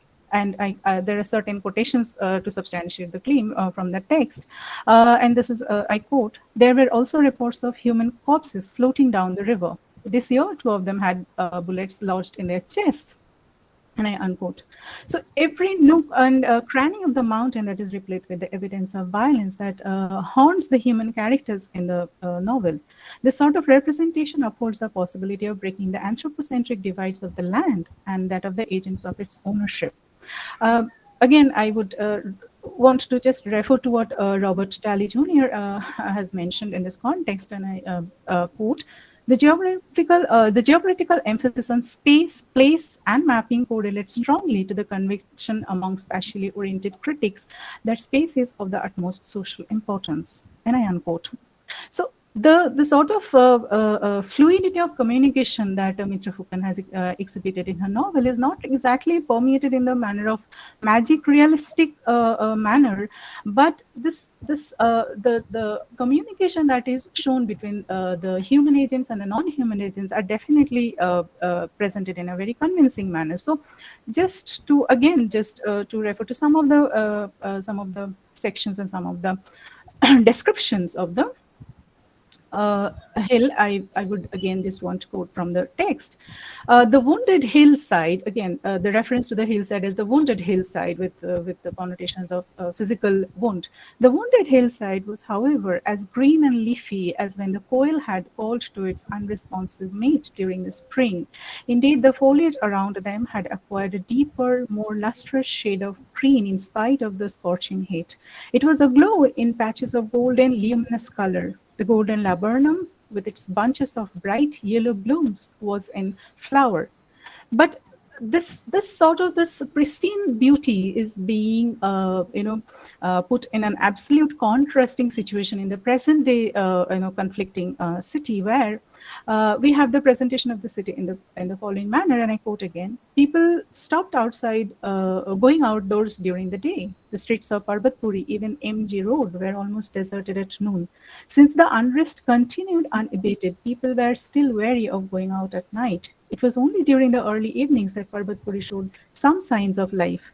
People rushed around doing their shopping or hurriedly exchanged a few words with friends and acquaintances. Madam, sorry to interrupt, ma'am. Just take Yeah. 1 minute to summarize all this. Okay, to meet on the road. So, and I conclude. So this is what I have tried to present here is that the character, the human characters, the human agents, as we have been discussing regarding the territoriality and territoriality, the city of Parbatpuri, the fictional location of Parbatpuri in Mitra Fukon's presentation and her narrative space, it becomes a more of a human character, and it becomes more of a human agent. So if we focus on the concept of agency, all the characters, all the trope of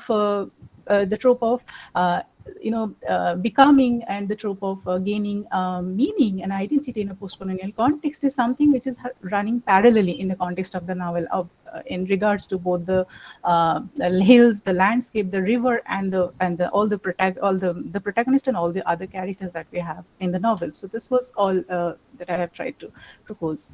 Thank you so much. Thank you, Jahida. Again, very interesting paper that you have offered. Now, as I was listening to the presentation, I was thinking of that, okay, the town doesn't remain simply a backdrop. Okay. Yes. It assumes a kind of agency. Yes. So I believe, because I haven't gone through that novel that you just dealt with, I was thinking that perhaps in a way, the town also was controlling the destiny of the city dwellers. So I don't know, of course, because I have not read. Does it control the destiny of the people who live in the town? Yes, sir, it does, to the extent of the violence that is, that is the event, and that has become the practice of the say 1960s or 1970s, the period which is being confined, which has been referred to in the novel. The city does define the destiny of the characters, because the city has become more apprehensive. The city has become a wounded character. The city has become like alienated and dislocated in some sense also. So that also confers this sense of alienation and dislocation onto the characters, the inhabitants of the city. So yes. Okay. Thank you very much. Thank you very much. Who is the next presenter, Shumit? Swapna Roy. Okay. Swapna Roy, State Aided College Teacher, Category 1, Department of English, Amdanga Jugal Kishore Mahavidyalaya. Swapna, I believe that without wasting a second, you can go straight on to your presentation. Am I audible, sir? Yeah, you are audible. Yes. First of all, thank you for giving me an opportunity to present my paper in this wonderful session. And let me share my screen first.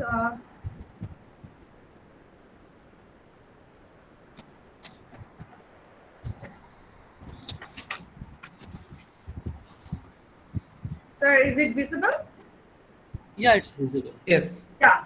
The title of my paper is Gaia in Transpersonal Eco-Psychology, a home away from home in Sumana Roy's How I Become a Tree. And this particular book was published in 2017, and it is a personal mixing memoir.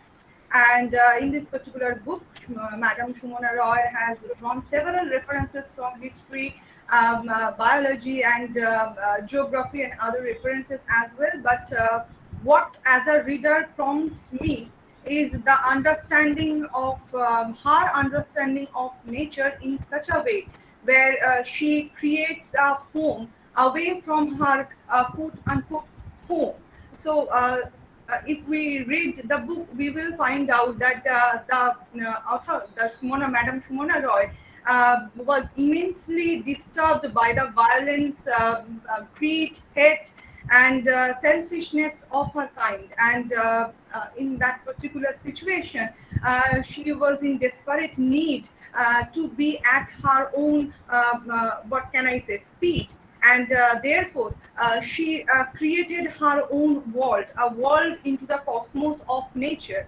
As you can see that I have mentioned the first section of my paper is Gaia in transpersonal eco-psychology.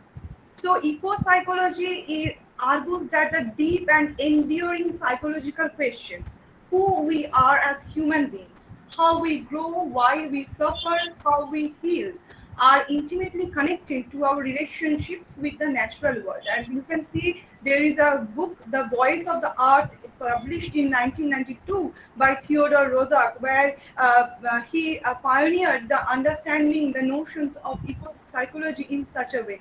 So our understanding of environmental consciousness through the psychological reading of particular characters or the journey, we will understand what sort of a relationships we have with nature and how can we heal our own wound, our trauma, especially through the phenomenological experiences, because the sort of experiences she is having is beyond, what can I say, phenomenal. So those understanding of nature is very much important. If a person is having a deep wound in her unconscious mind, so here comes the new field, framework, a conceptual framework, that is transpersonal eco-psychology. And it is an interdisciplinary approach where psychologists are working with other branch of theorists. So this newly emerged field of study draws on two metaphors. Firstly, it represents nature as a home and also as a family. And secondly, it portrays nature as self. Self-identifications are broadened to include the greater than human world. So I will come back to the notions that nature as self. So there is a book, Ecological Psychology, Healing the Split Between Planet and the Self. If you read the book, there are chapters, there are passages that all of that are talking about the wound, the trauma she's having, and her consistent desire to become a tree, as if she wants to escape this particular world, and she is desperately in need of creating a different world. So this particular principle that I am talking about, eco-psychology, this particular field of study is based on the understanding of Gestalt and transpersonal psychology.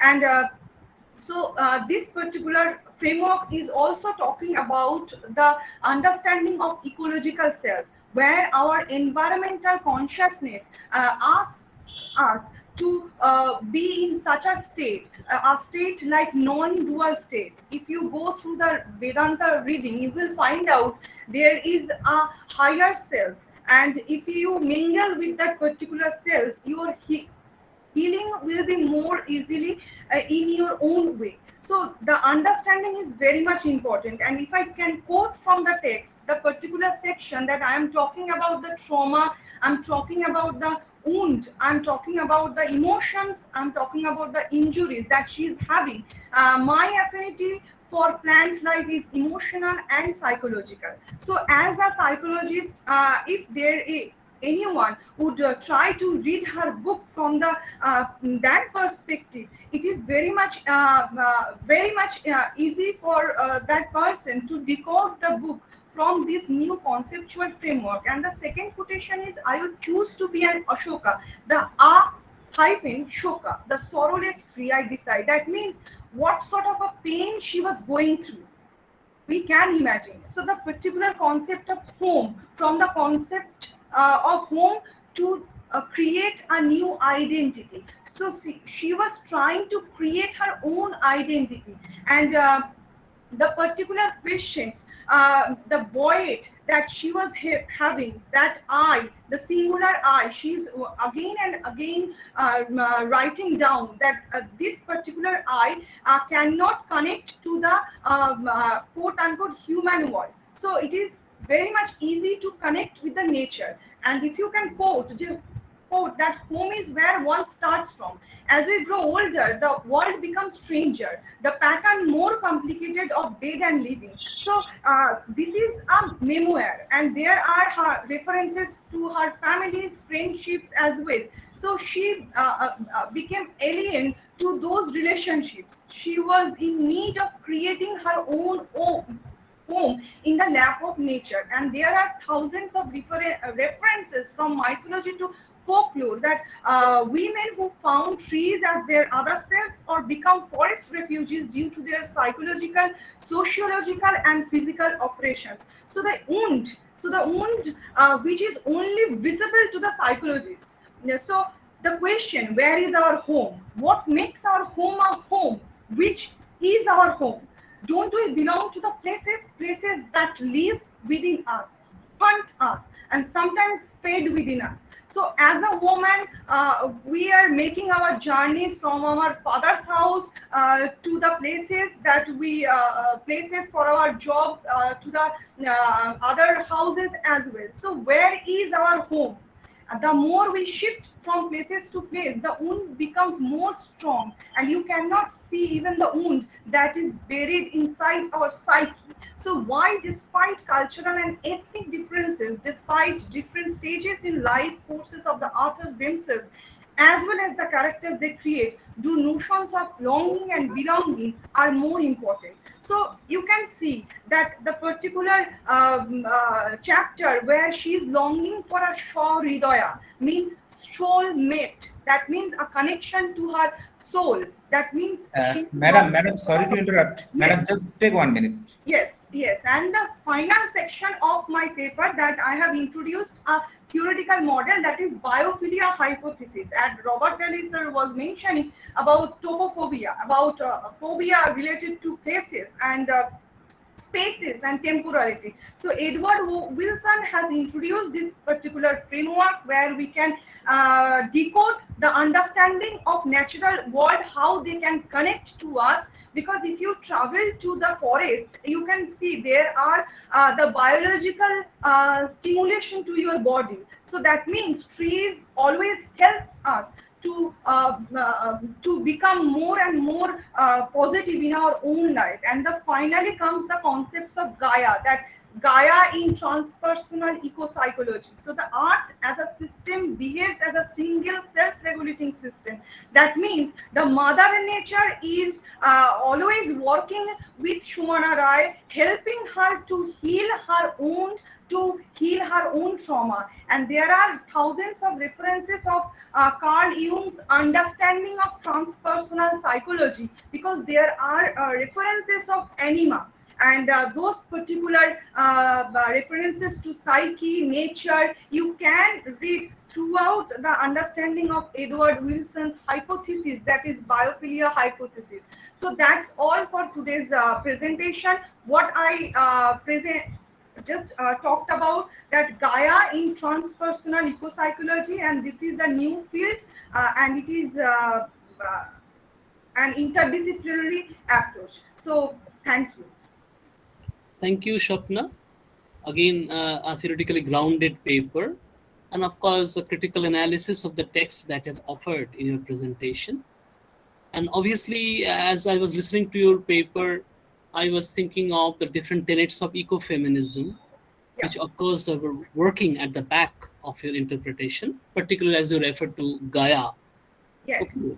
And the very idea, the concept of Hridaya, again, very interesting, soulmate. Yes. So I will, of course, again, thank you. Okay. Thank you so much, sir. Okay. Now, Shumit, over to you. Next presenter is Sabyasachi Patra, State Aided College Teacher, Category 1. Department of English, Devra Thana, SKS Mahavidyalaya. Okay, Shubhashachi, I would ask you, request you to give a presentation at once. Uh, uh, Thank you, sir, for your kind introduction. First of all, I want to convey my heartfelt gratitude to the organizing secretary and convener, Dr. Shamit Kumar Maiti, and joint convener, Mr. Soumen Jana, for giving me the opportunity to present my paper in this two-day international seminar. Shubhashachi, proceed without Yes, much formalities. yes. The title of my paper is Locating Place, Space and Identity, a reading of Mamangdai's select works. So before beginning my paper, I want to quote from Eastern Iralu's essay, seminal essay, Should Writers Stay in Prison? Here I quote, every man is a story, every nation is a bristling galaxy of stories. To be able to share one story, shouldn't there be a basic human right? Where there is denial uh, of the freedom to tell our stories, invisible prisons are created. Invisible prisons are more poisonous, more effective than visible prisons. The denial of the right to tell our stories violates our humanity.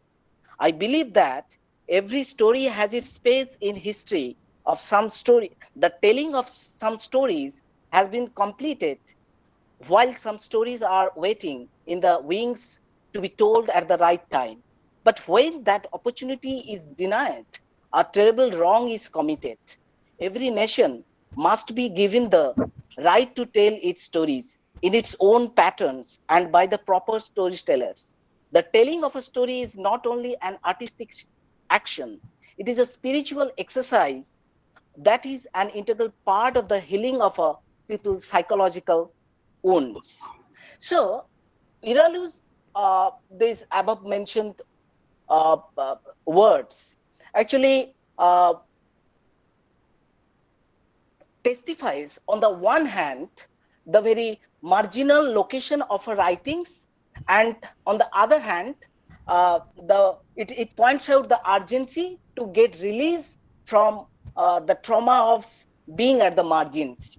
As we know that Northeast India is one of the culturally enriched regions of Indian subcontinent, and this region is the amalgamation of people belonging to different ethnic groups, cultures, faiths, customs, and beliefs. And however, this region has been plagued by many problems like ethnic riots, mass killings, insurgency, counterinsurgency, smuggling, and etc. And it is against this backdrop, the troubled political climate, the beautiful landscape, and the confluence of the various ethnic groups, the literature of Northeast India takes its birth. And the emerging literature from Northeast India, on one hand, celebrates ethereal beauty, bewildering diversity, myths, and stories. On the other hand, it also showcases the marginalized status of this region, pain and suffering of common people due to the banality of terror and the banality of war, which has engulfed the entire region. And in this context, I want to quote Tilottama Mishra. Tilottama Mishra points out that significantly for mainland India, the region known as the Northeast has never had the privilege of being at the center of epistemic enunciation. The imagination of mainland has even today not overgrown the center of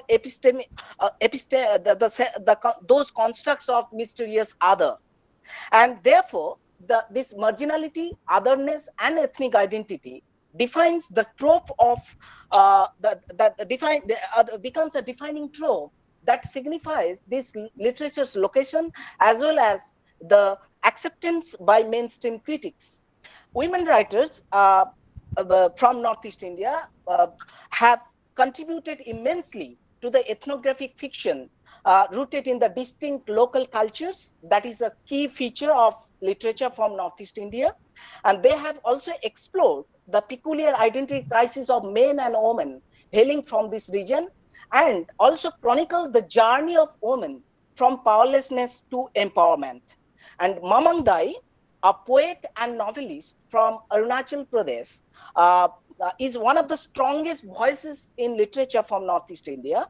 Through the stories, Dai tries to give voices to the peripheral people who are marginalized. Women's space and identity becomes a significant area in the writings of Mamang Dai. Dai, in her works, historicizes the cultural context of the land and people and attempts to give them a voice which would transcend boundaries. And this paper,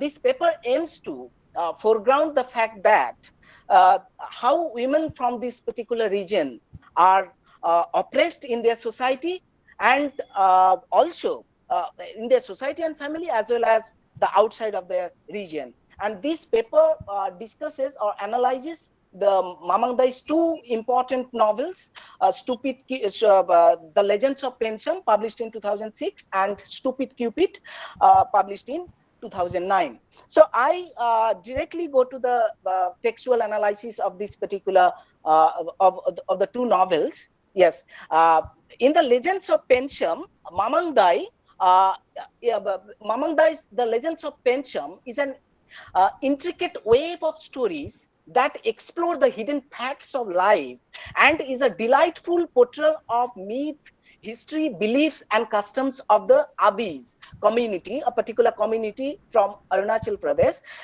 literally called the Hill people. And it has indeed a wide range of themes, ranging from the superstitious structure, human and the spirit world, tradition and modernity, memory and reality, and the essence of orality. Through these stories, Dai tries to give the voices to the peripheral people who are often marginalized. In The Legends of Pensham, what is important that Dai presents to her readers the culture, values, and belief systems of the Adis, one of the major tribes of Arunachal Pradesh. And Hoxo, a major character in this story, tells Mona, who is a proprietor of a glossy magazine, who visits the hills of Arunachal Pradesh in order to collect stories for her magazine, the story of a widow, named Omam, how the village people turned a blind eye to her post-widowhood dilemmas. Hoxo also reveals that in most tribal societies, women are responsible for any kind of misfortune that befalls on the family or house. Hoxo tells the story of another widow called Pinayar, who is abandoned by her husband.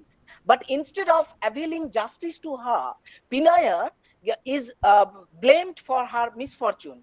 She is forced to marry another man called Lekon, who also unfortunately gets killed in a hunting accident. And later, her house catches fire, and even then, she is one who is blamed and banished from the village by the decision makers and to the outskirts of the village.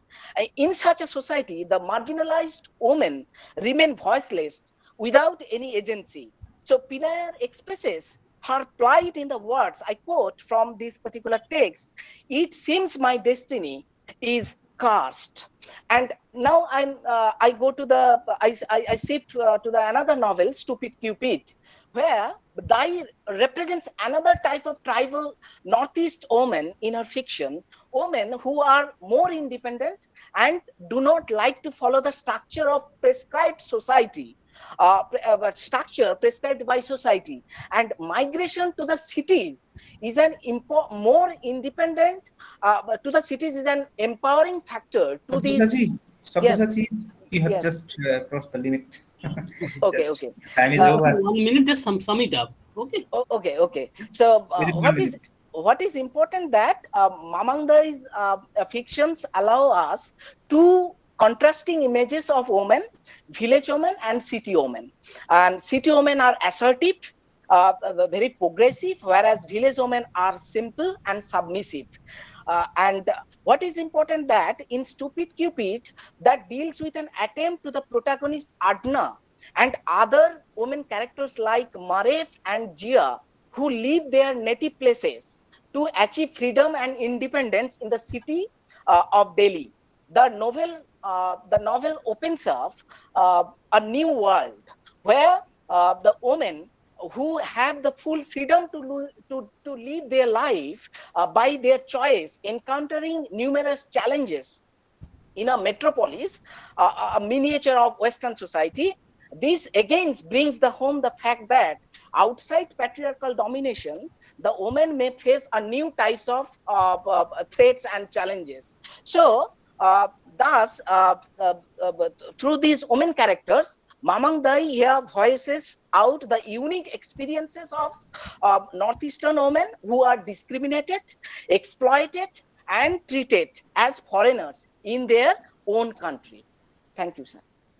Thank you very much, Shubhoshaji. It's already 10.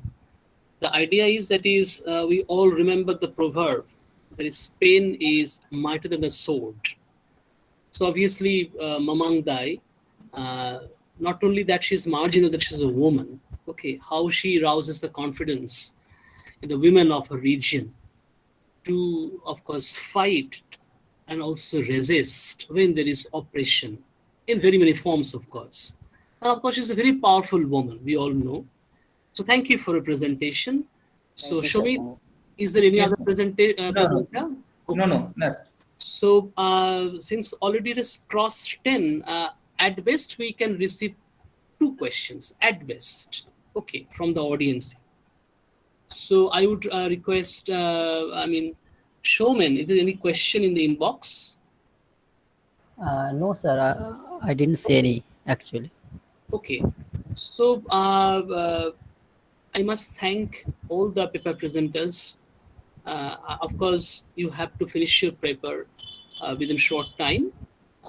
We had to curtail, okay, your presentation. We are forced to do that.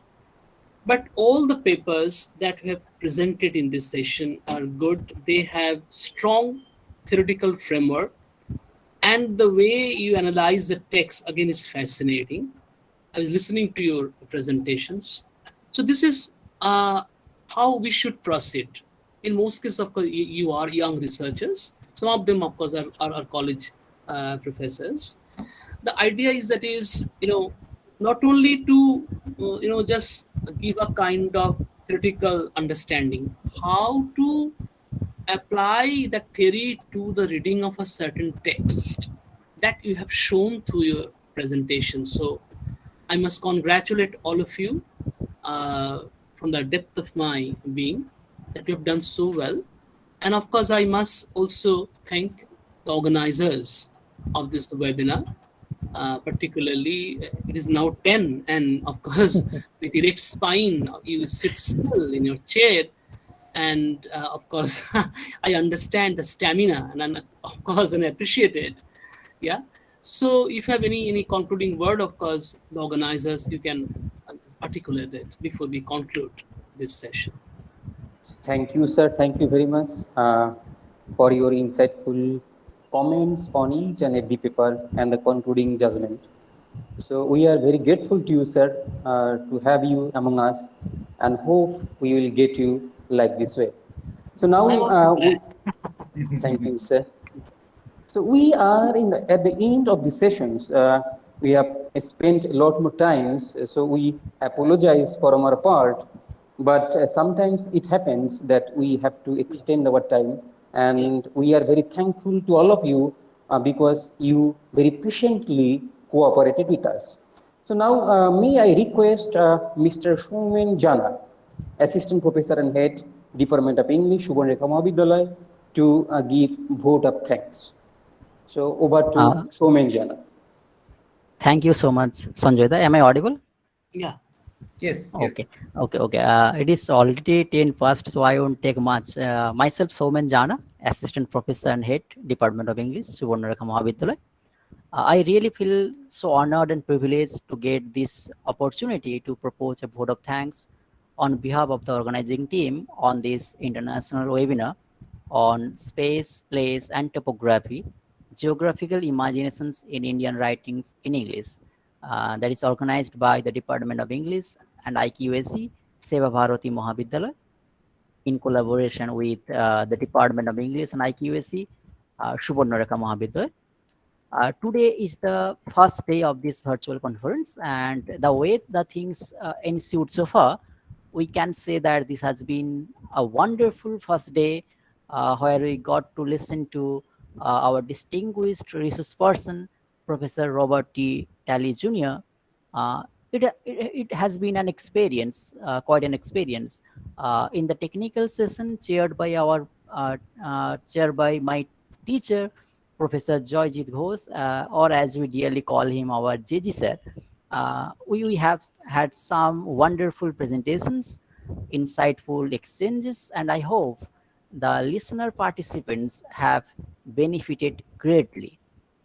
I take this opportunity to extend my hearty thanks to Mr. Babulal Mahato, the Honorable Administrator of the governing body, Seva Bharati Mahavidyalaya, for his moral support in organizing this international webinar. My sincere thanks to Dr. Devaprasad Sahu, Principal, Seva Bharati Mahavidyalaya, and Chairperson of the webinar, for his tireless effort in organizing such a successful event, particularly during this COVID-19 pandemic. I convey my heartfelt thanks to Mr. Lokhinder Paloi, teacher in charge, Subarnarekha Mahavidyalaya, for his help and support. He has always been kind and patient enough to bear with us. I also thank Dr. Kothakoli Bandyopadhyay, IQAC coordinator of Subarnarekha Mahavidyalaya, for a ready response. Though he could not be with us due to some unavoidable circumstances, we are grateful to our chief guest, Professor Shankar Prasad Singh, former professor, Department of English, Vidyasar University, for his guidance and gracious presence. We humbly acknowledge the invaluable contribution of the Honorable International Resource Person, Dr. Robert T. Talley Jr., Department of English, Texas State University, for his wonderful deliberation on the place of geocriticism. We also humbly acknowledge the invaluable contribution of Professor Joyjit Ghosh, who chaired this technical session. Our special thanks to all the students, teachers, participants, researchers, and delegates from the various colleges and universities who participated in this live program to make this event a memorable one. We must express our deep sense of appreciation and gratitude for the advisors of this webinar and every member of the organizing committee. Members of the technical committee, they were just superb. They were sincere, disciplined, and they helped to organize this task so smoothly. My sincere thanks to all the members. So as we are drawing closer to the end of today's session, let me also take this opportunity to invite you to the day 2 of our conference. We are going to assemble here again tomorrow at 6:30 p.m. We have another exciting day 2 waiting for us. So please tune in tomorrow at 6:30 in the evening. Till now, goodbye and good night, everyone. Good night. Good night, sir. Thank you, Showman. We are officially ending our session. And thank you, Professor Joyjit Ghosh, sir, for your benign presence with us and you be with us. Thank you, sir, very much. And we are officially ending our session for this day.